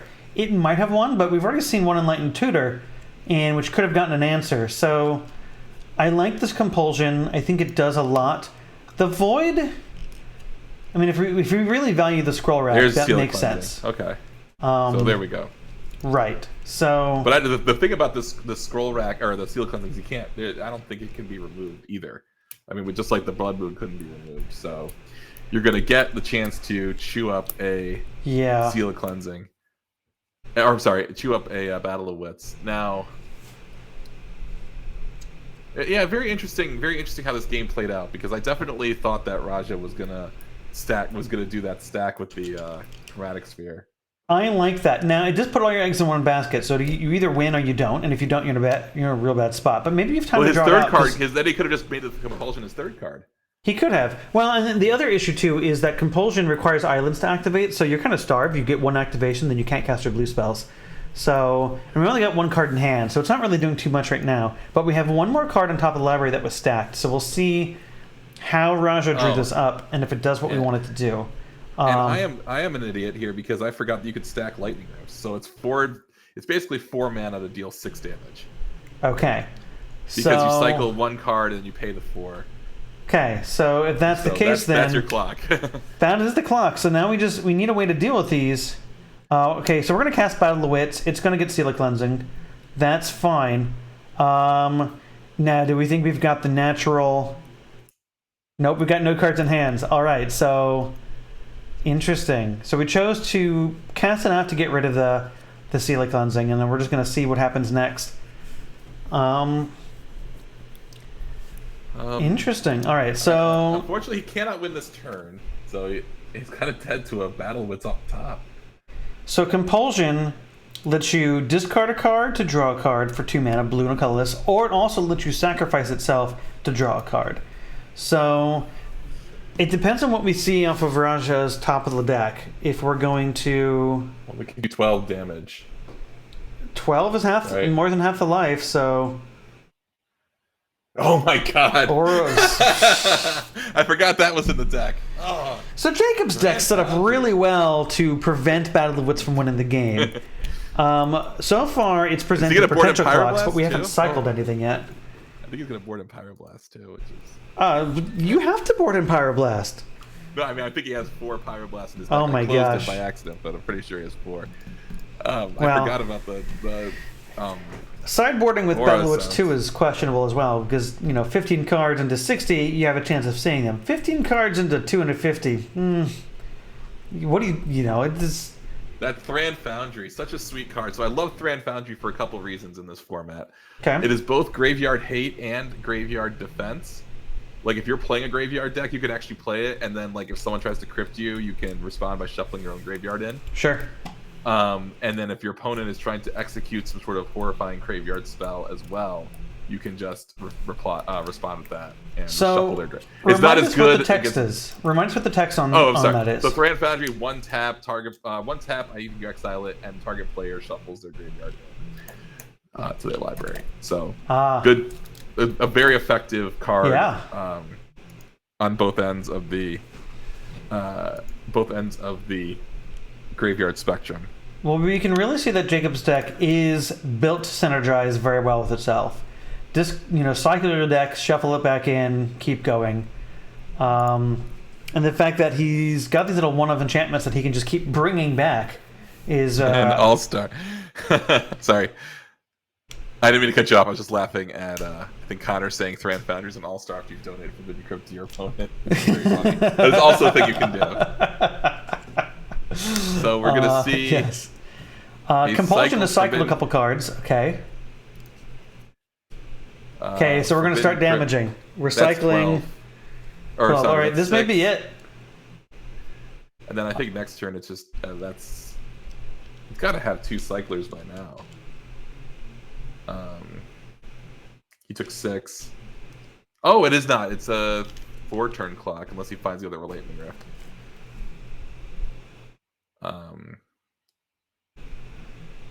Again, I'm just saying, Devastating Dreams with a Goblin, Mog Fanatic or Mog Maniac in this position, just one shot. So Lightning Rift is a 2-mana enchantment, 1 red, 1 colorless, and reads, whenever a player cycles a card, you may pay 1 colorless. If you do, Lightning Rift deals 2 damage to any target. So, yeah, so if you cycle for 1, you can then pay 3 and deal 6, is what it should be. Yeah, I had 8 in my mind because I thought that he was also doing damage with the cycling card. Well, that's good news for Raja because that at least makes it a 4-turn clock, assuming we've got 4 other cyclers. Now, Jacob did show a hand full of basic lands. I'm not sure if that was just known information and his hand is all basic lands. That was for or just land tax. So I guess we're scroll racking. I see. We're doing the good things in this format. Scroll rack land tax is a combination that is popular for drawing a bunch of cards, and it's the best thing we can do if we don't have brainstorm and fetches. So is that Mana Clash? That is Spark Spray. Spark Spray. Okay, it was like so. Spark Spray cycles. It also pings, but it's worth 6 in this position. Yeah. Interesting. Whose turn is it? I believe that was on Jacob's actual main phase. So he's just pushing the buttons now, wanting to close this game up as soon as possible. Now that he's made it really difficult for Raja to play Magic. Yeah, it does seem like that's really seeing the benefits of Blood Moon here against the 4-color deck. Well, it's a deck with 10 islands in it. It might even be 12 islands. Well, just the problem is that there's also 240 other cards. 20 islands. Right. All right. So we're going to compulsion away this innocent blood. Does nothing in this field state, and noticeably he's going to tap his basic swamp. I think that feels like a mistake unless we actually have red cards that we want. We're going to cash in this compulsion. He does have red cards because he has Wild Research. That's true. He does have a Wild Research in the deck. Wild Research. I forgot about that one. Yeah. Oh my god. What a great card. All right, so we're going to cycle for more damage. Okay, we're at 2. One more cycler does it. All right, there we go. Jacob is going to seal that and take the first game here. All right, so now that we're moving into sideboard, what do we've got? We've got Battle of Wits. Well, let's start with the Battle of Wits deck because here's his sideboard. 3 Circle of Protection black, 4 Hibernation, 4 Shadow Mage Infiltrator, and 4 Slay. Nothing. Any number of those things, right? I don't even know if any of those come in. Bring in the Shadow Mage Infiltrator. Sure. Just for more card draw, but yeah. I mean everything else hoses literally every other color. Well, for those of you watching on stream, I have put Battle of Wits on the screen here for you guys to see. And you're going to see his version that he's playing in his deck, where he has given credit where credit is due to William Baby Huey Jensen at top 8 at GP MKE May 12th, 2002. Almost 20 years ago. Yeah, and in putting this deck together, he included William's 10-second deck tech, when I've got that thrown up here. And where he says, looking back on the deck in 2021, Jensen had this to say about the deck. The deck won by casting Battle of Wits, then untapping and winning. So there's your 10-second deck tech about this. He has random other weirdo ways to win, like Flame Tongue Kavu. Sure. And I guess Shadow Mage Infiltrator. Of course, Psychotog was in this format. I love this deck because it's got so many funny cards in it because it was a standard deck. Right. Like it's got four Tainted Pact, which now sees so much play across formats. Did he just show a bunch of Pyroblasts? I mean, was that an accident? I don't know. I imagine these two players that kind of know each other. But I mean, Raj has gone through a lot of effort to kind of put this deck together, and I think I really like that. He's put together some checklist cards for his deck, kind of showing what he's done. So here's one on screen that he shared with me earlier today.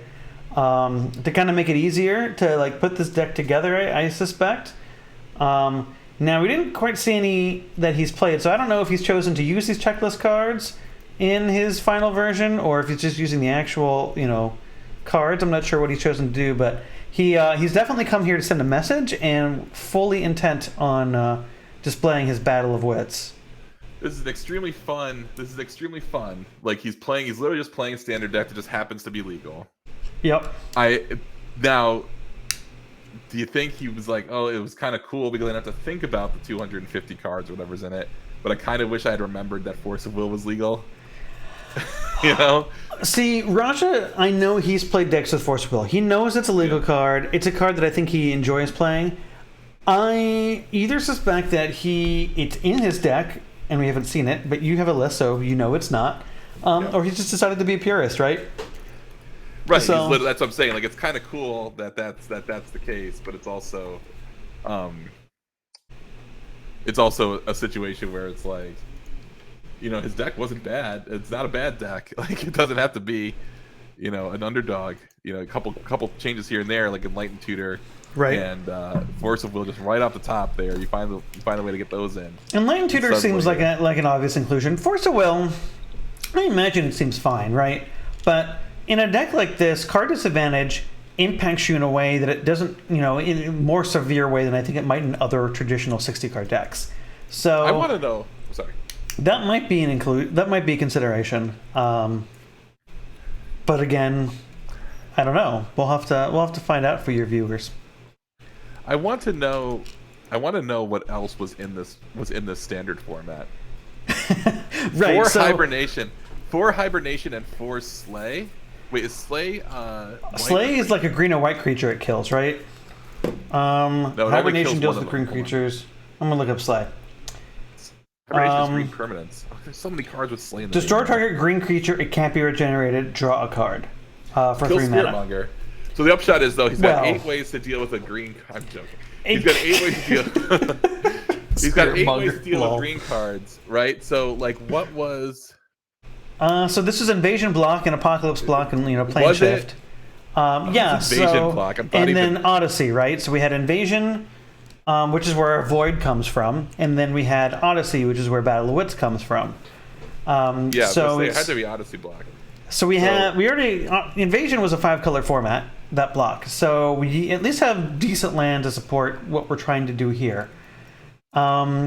We have some good cards in Odyssey block that might help, like the, Diabolic Tutor. Although, we had, what was Insidious Dreams? Insidious Dreams is what? That's also going to be Odyssey block. It's a madness enabler. I'm just trying to think of, like, why so much focus on green. I wonder, was Spiritmonger was an Apocalypse, so was Spiritmonger that good in Standard? I didn't play Standard at that Spiritmonger was great in Standard because we all thought, big giant, well, that's what I'm thinking was great. Because, like, it's not even that. It's 11 ways to deal with Spiritmonger. It's a Circle of Protection black with ×3, 4 hibernation, 4 slay. And I'm just trying to think of what possible green strategy could have been that good. Nimble Mongoose is in this format, but it's not. You can't target that. You had all the madness decks that had the green cards, so like the worms that you would discard you could do that. Yeah, that's probably it. Wild Mongrels. So if that's something you considered. No, Wild Mongrel, they just respond and change it to red. Well, this is true. Or something. They change the color. Yeah, you don't want that. You can't kill Spiritmonger with it because Spiritmonger can change its color too, which is randomly relevant. In that case. God! Right? Yeah. You can't even kill Spiritmonger. Yeah, I'd love to look at those decks back then because there's also all I know is that William Huey Jensen was very keyed in on green. That's all I'm saying. And unfortunately for Raja, his first round opponent here has no green cards. I wonder if we can look up the results of that GP. Oh, but you know what he actually could do? I want to check this again because I'm pretty sure. Well, it's Sleight of Hand, not Sleight of Mind. Okay, never mind. It's Sleight of Mind. Sleight of Mind, the hibernation would have been so sweet against like just any random deck.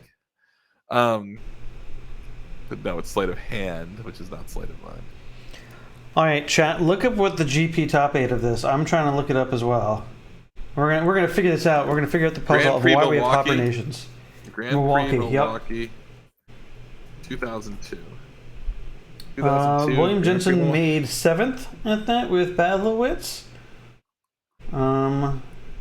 match Let's coverage. see if we can find. I don't see any deck lists. Oh, top 8 decks by Ben Blyweis. 10 decks you may not have played this against. So let's see the first place deck in that Grand Prix. Hold on, let's check on our format here. Okay, it's good. The first place deck in that Grand Prix has Goblin Trenches. Oh, I love Goblin Trenches and it's like a blue-white-red deck with Goblin Trenches and Coat of Arms, right, from and 7th edition. There's no Coat of Arms in the deck, but it does. Basically, it looks like it's a control deck that wins with Goblin Trenches. I love Goblin Trenches. That won, by the way. Oh wait, no, it didn't. It's not in order of winning. Okay, it did make the top 8 of a Grand Prix. We have a 3-color Psychotog deck with Nightscape Familiar. We've actually seen variants on that deck in our league. Okay. A 4-color deck with Braids, Cabal Minion. None of these are green. Well, that deck has a Spirit Monger in it, and the Mystic Enforcer doesn't do anything. It's good protection from black. It's got some green cards in it. Okay. That looks like we've got a land tax in play. What else? I mean, Jacob's still doing his thing. Then we've got another Psychotog deck, so again, no green, but the Circle Protection black is pretty good here. Squirrel Opposition, that might have been your target there. No, that's not true because that doesn't do anything for you. You can't slay squirrels, not profitably. Squirrel's Nest. Squirrel Nest is in the deck, but it doesn't do anything. Oh wait, is that an infinite combo? That's an infinite combo. Squirrel Nest in Opposition. Opposition taps. It does not untap. No, Opposition. Oh, it's tap and untap. Okay, jeez. You know why? Because what the print they have on Wizard's site is the stupid. Yep. Amonkhet one. I couldn't read it. That's not an infinite combo. I was close enough. Another Squirrel Opposition deck, and then the Battle of Wits, and then another Psychotog deck. So, yeah, I don't know why he was so keyed in on green. I guess you can bounce all the green cards in the Squirrel deck. That's pretty good. Like once they're gonna play all their stuff out, and you're like, okay, now it's all in your hand, and then you go to the next step. It's Upheaval. No, Upheaval's a sorcery. Well, that's Upheaval, not what's what I'm looking about. Well, as we go back to our game, Raj is gonna upkeep ice the Mox here for some tempo play. Takes him off white. And well, I guess not, we're seeing him get a mana advantage here. He's got 4 mana sources to Jacob's 2. I mean, obviously the land tax will equalize that pretty quickly, but I think this is I'm hoping that we see a little bit more from Raj's deck this time, because I imagine, with 200 plus cards, you've got some really sweet things that, when all of us here sit down to play this format, we look at everything and we say, this is sweet, but we can't play it. This is sweet, but we can't play it. And in Raj's deck, he gets to do the opposite. He can say, this is sweet, I'm going to play it. I have to play it because I need to put because he has to fill out the deck. So I think we all secretly wish we were Raja, for at least a match, right? We want to play these cards at least once. Thinking about a while ago, I played through a box of the World Championship decks. You imagine if someone had brought Battle of Wits to World Champion deck, the World Champion tournament. The value of that sealed gold bordered deck would be so high. If only, right? Maybe that's why they stopped, because William made the top 8 and we can't do this. So let's those were the World Championships. Maybe he didn't do it. We're gonna play another Mox Diamond. I know you're playing right into Void here. He's got it. But I guess this is still pretty good. You're gonna scroll rack. Right. Well, I mean, or you're gonna lose, because if he untaps, plays Battle of Wits, you got to scroll. You have to scroll rack on his end step if you don't have the Seal of Cleansing. Right.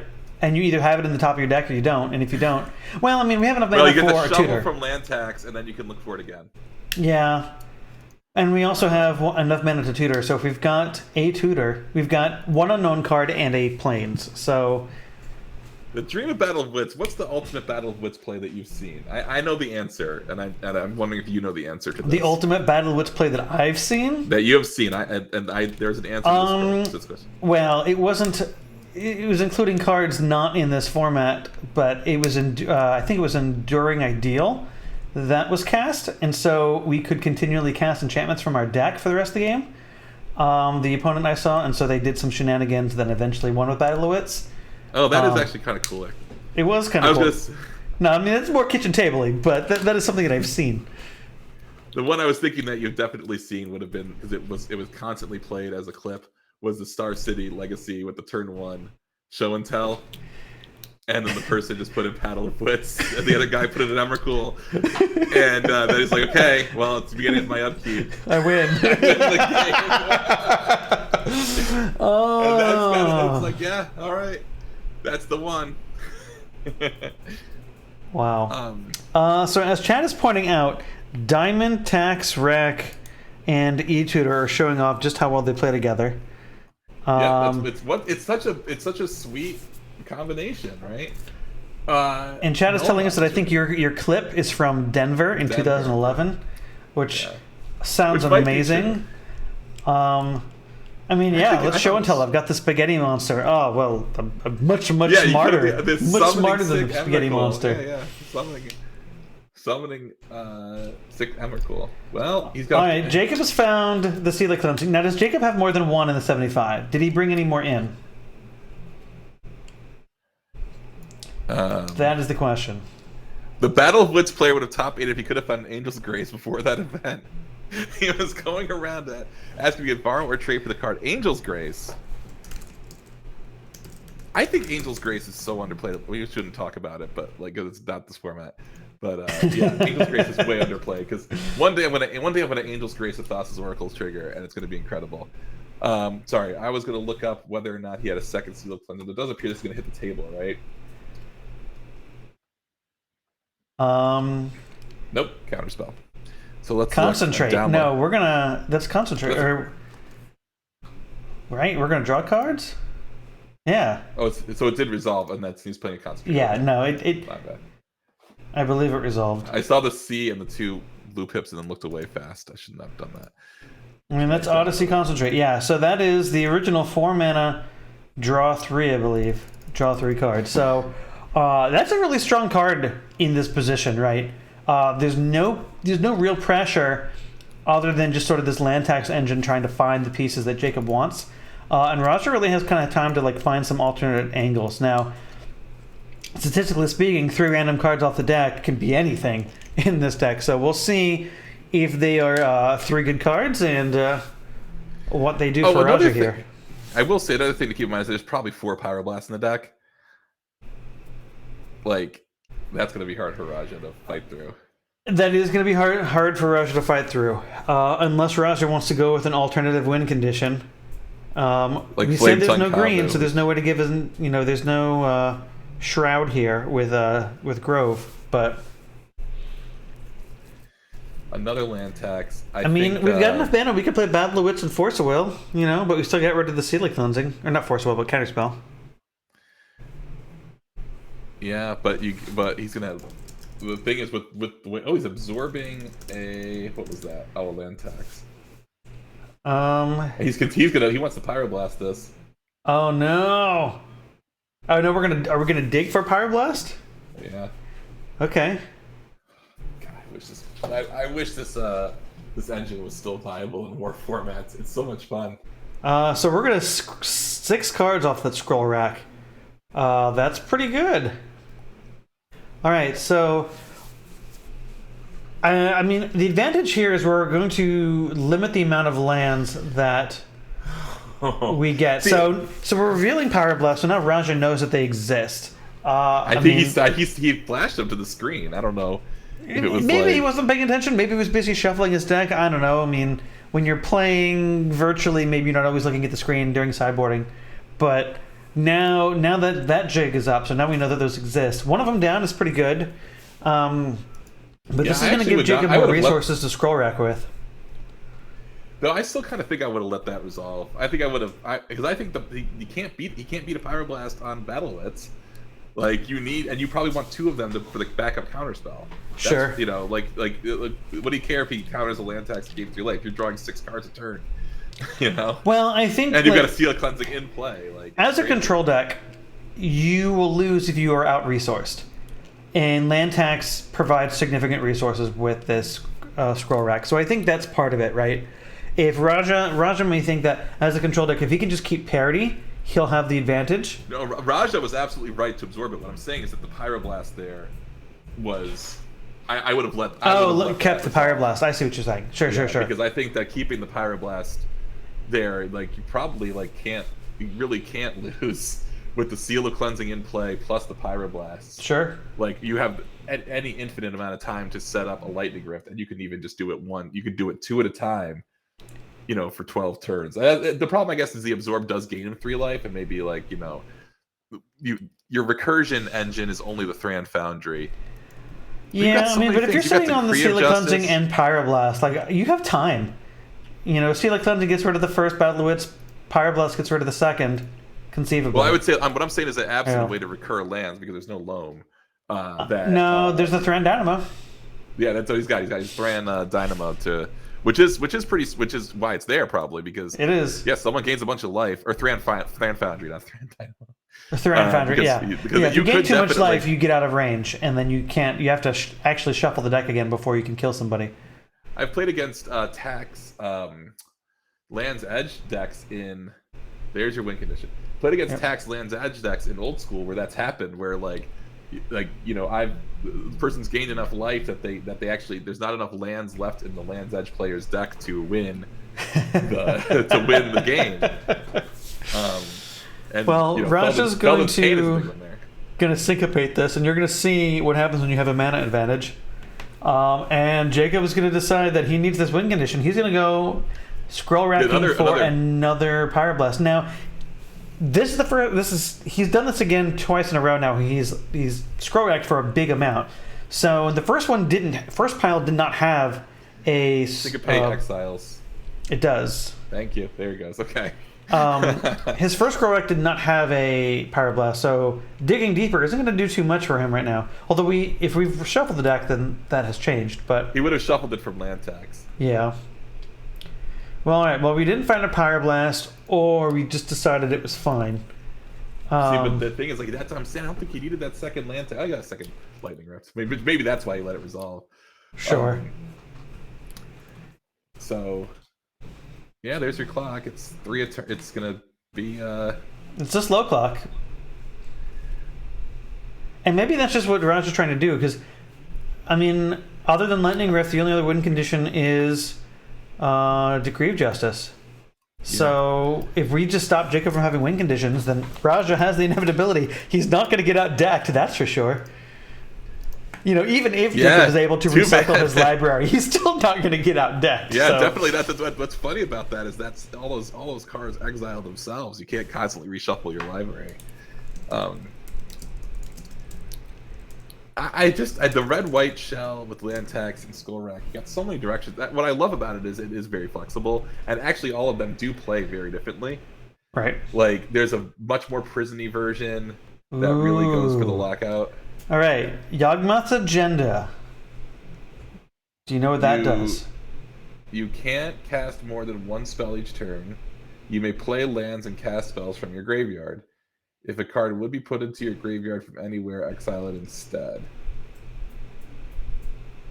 So he can play cards off the top of his deck. Yep. He can. Well, he draws a turn. He draws a card every turn, and he can play cards from his hand or from his graveyard, but he only can play 1 spell a turn. So essentially, all his control cards he gets to reuse them. He can counter a spell every turn that he's got something in the graveyard. I can't believe that Scryfall just went down. I'm just double checking how Yawgmoth's Agenda works now. Well, I don't think it's going to matter too much because we're going to Seal of Cleansing it and then we're going to bring it back. So. And we're going to do it on the same turn, which means Raja can't play a counterspell from the graveyard because he's played his 1 spell this turn. So some good timing on the sequencing there by Jacob, and he's going to keep this Seal of Cleansing live as well. So that's unfortunate because Yawgmoth's Agenda is really sweet. We all love to see it, and Jacob is just going to say no to cool magic. I don't know about that because I actually don't think it was that. I'm trying to figure out what the goal was of casting it because he could. Any card he plays from the top of his deck, if it goes to the graveyard, gets exiled. Sure, but he gets access to what's his graveyard? His graveyard right now has a Fire and Ice. It's got an Opt. It's got an Absorb. It's got a Syncopate. So it just gives him more counter magic, right? Gives him more tools to use. Yeah, I mean, I don't know. Forbidden Crypt though would have been pretty sick. Well, his library's a little short for that, but his graveyard's a little short for that. You flip those two around. I mean, it just like Yawgmoth's agenda from there. What draws 5 cards, right? Yeah, it draws you're right. Opt, Fire it's a draw Dice, 5, so draws Concentrate, which is pretty sick.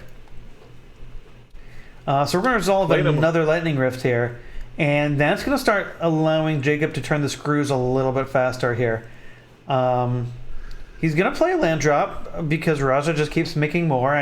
All you can do is play into land tax as the control player. There's not much you can do about that. So that is discarding he's cycling a Spark Spray. Okay, to deal 5, right? Because Don't you love that? No. Look at this, because here's your number one like indication of like how deck building works. He can play Lightning Bolt, play Shock. Nope, Spark Spray. Spark Spray, yeah. because Spark Spray with Lightning Rift. Spark Spray with Lightning Rift is worse than Incinerate. Spark Spray with 2 Lightning Rifts is slightly better than better than Flare or whatever, right? Yeah, that's the equivalent. So you play 2 in a red, you do 4 and you draw a card. All Whereas right. with Flare, you play 2 in a red, you only do 1 and draw a card. So what cards do we think Raja has? Now, what's interesting here is that the list he pulled obviously was a standard deck, but it was a standard deck that actually had access to Deed. But we've notably seen an absence of green mana, so there's no Deed in the deck, which is unfortunate because that's obviously a perfect card right now, as it would answer everything. Deed is the Achilles heel of the red-white deck for sure. Yes. So then what cards do we think could be in Raja's deck that may get him out of this position and allow him to remove some of these things that's on the board? I'm sorry, he's got Recoil. Okay, that's pretty good. That can get bounces something. That'll bounce something, but it won't get rid of it unless we follow it up with something else. Like a counterspell is fine. I feel like Chroma's Vengeance from the chat. That's a good call out. That. There's no Chroma's Vengeance though. It's not in the deck. No, Chroma's Vengeance was Onslaught block, right? Yeah. What's this? I gotta look up what this charm does, and I have to use Goldfish and not Scryfall, which is making me crazy. Yeah. So that was Onslaught block, which is just after Odyssey. So I don't know if that, because back then standard was 2 blocks at a time, plus a core set. Back then, wait, is it because the standard's like what, just 7 random sets now? I have no idea. Right. Yeah. When we had blocks, which you don't really have blocks now, right? So big set, small set, small set, big set, small set, small set. Yeah. Right? Now it's just random. We're cycling Eternal Dragon now. All right. Well, that's going to keep coming back, and that's going to give Jacob the ability to really leverage these Lightning Rifts more. So. Raja's in a tight spot now. He's got a clock. It's going to take his life down, and Jacob doesn't really have to do anything more to keep this going. So Raja's going to have to find something that he can do. He's got 3 cards in hand. He's somehow I just realized his cards have lined up poorly against Jacob's. I just realized the Eternal Dragon, because it's cycling with the plane cycling, so he did deal damage off of it. Yes, he does. does. He can bring that back every turn. Right, exactly. So Jacob doesn't have to do anything more to win this game. He's got all the tools he needs. He just needs some time. And Raja is slowly running out of it. And the 3 cards in his hand clearly aren't doing much right now. So it'll be really interesting. The Yawgmoth's agenda was really kind of key to Raja's next few turns, being able to cast a Concentrate, being able to cast a Fire Nice to draw a card, maybe an Opt here and there. So, Purify from the chat. All right, I'm going to look at Purify, unless you know what it does. I don't. It's not in the deck. Oh, man. You got to remember, it's a standard deck. Like, it's very... But Purify was in 7th edition, which was a card that should have been legal at that time. I believe 7th edition was around Invasion and Odyssey block. Which does destroy all artifacts and enchantments. So that is an excellent call out. That would have been phenomenal if it was in the deck. Yeah, stop telling people about these cards that just wipe out this deck, please, everybody. Purify is pretty sick. All right, so is that the game? Are we done? What did I miss? It looks like Yeah, it looks like the gun. I think he's just dead. I think he would have been pretty toasted. So. All right. Well, that's yeah. That's gonna be it here. He cycled through. Okay, yeah, he cycled through times and killed 12 of them. Yep. He had the mana to just end it. So chat, thank you for paying attention to the game while we talk about Purify and the cards that could have gotten him out of here. So it looks like Raja came with the sweetness. Didn't quite have everything he needed to overcome Jacob. I mean, Raja's had sweet cards, and somehow Jacob's deck lined up against those cards specifically pretty well. Very, very interesting, yeah. I mean, it just goes to show you how powerful Steely Cleansing is in this format. Jacob knew that, as he had ways to recur Steely Cleansing, which was very important. Pyroblast being very good against this, blue heavy Battle of Wits deck. So that's going to do it for this evening. We will have more Magic same time next week. Thursdays at 7 p.m. Central Time. We'll bring you another 2 matches of Magic and 2 more commentators from the community. Yep, and good job to all of our players tonight. Raja, unfortunately, his deck turns out to be a little underpowered because it is a straight standard deck, but it's cool that he put it all together. That was really fun to watch with all the proxies. It was. And our first match was really really interesting. Couple of really interesting decks. That really showcased with those 4 decks the real breadth of what's possible in this tournament or in this format too. Well, I wish Raza more success because I want to feature his deck as many possible times as I can because I expect it to give us a different experience each time, and it looks pretty. But good luck to both of our competitors for the rest of their week, and thanks all of you in chat who have watched us today. Please come back to next week as we bring you more Magic, and we hope you have a good rest of your evening. Have a good night, everybody.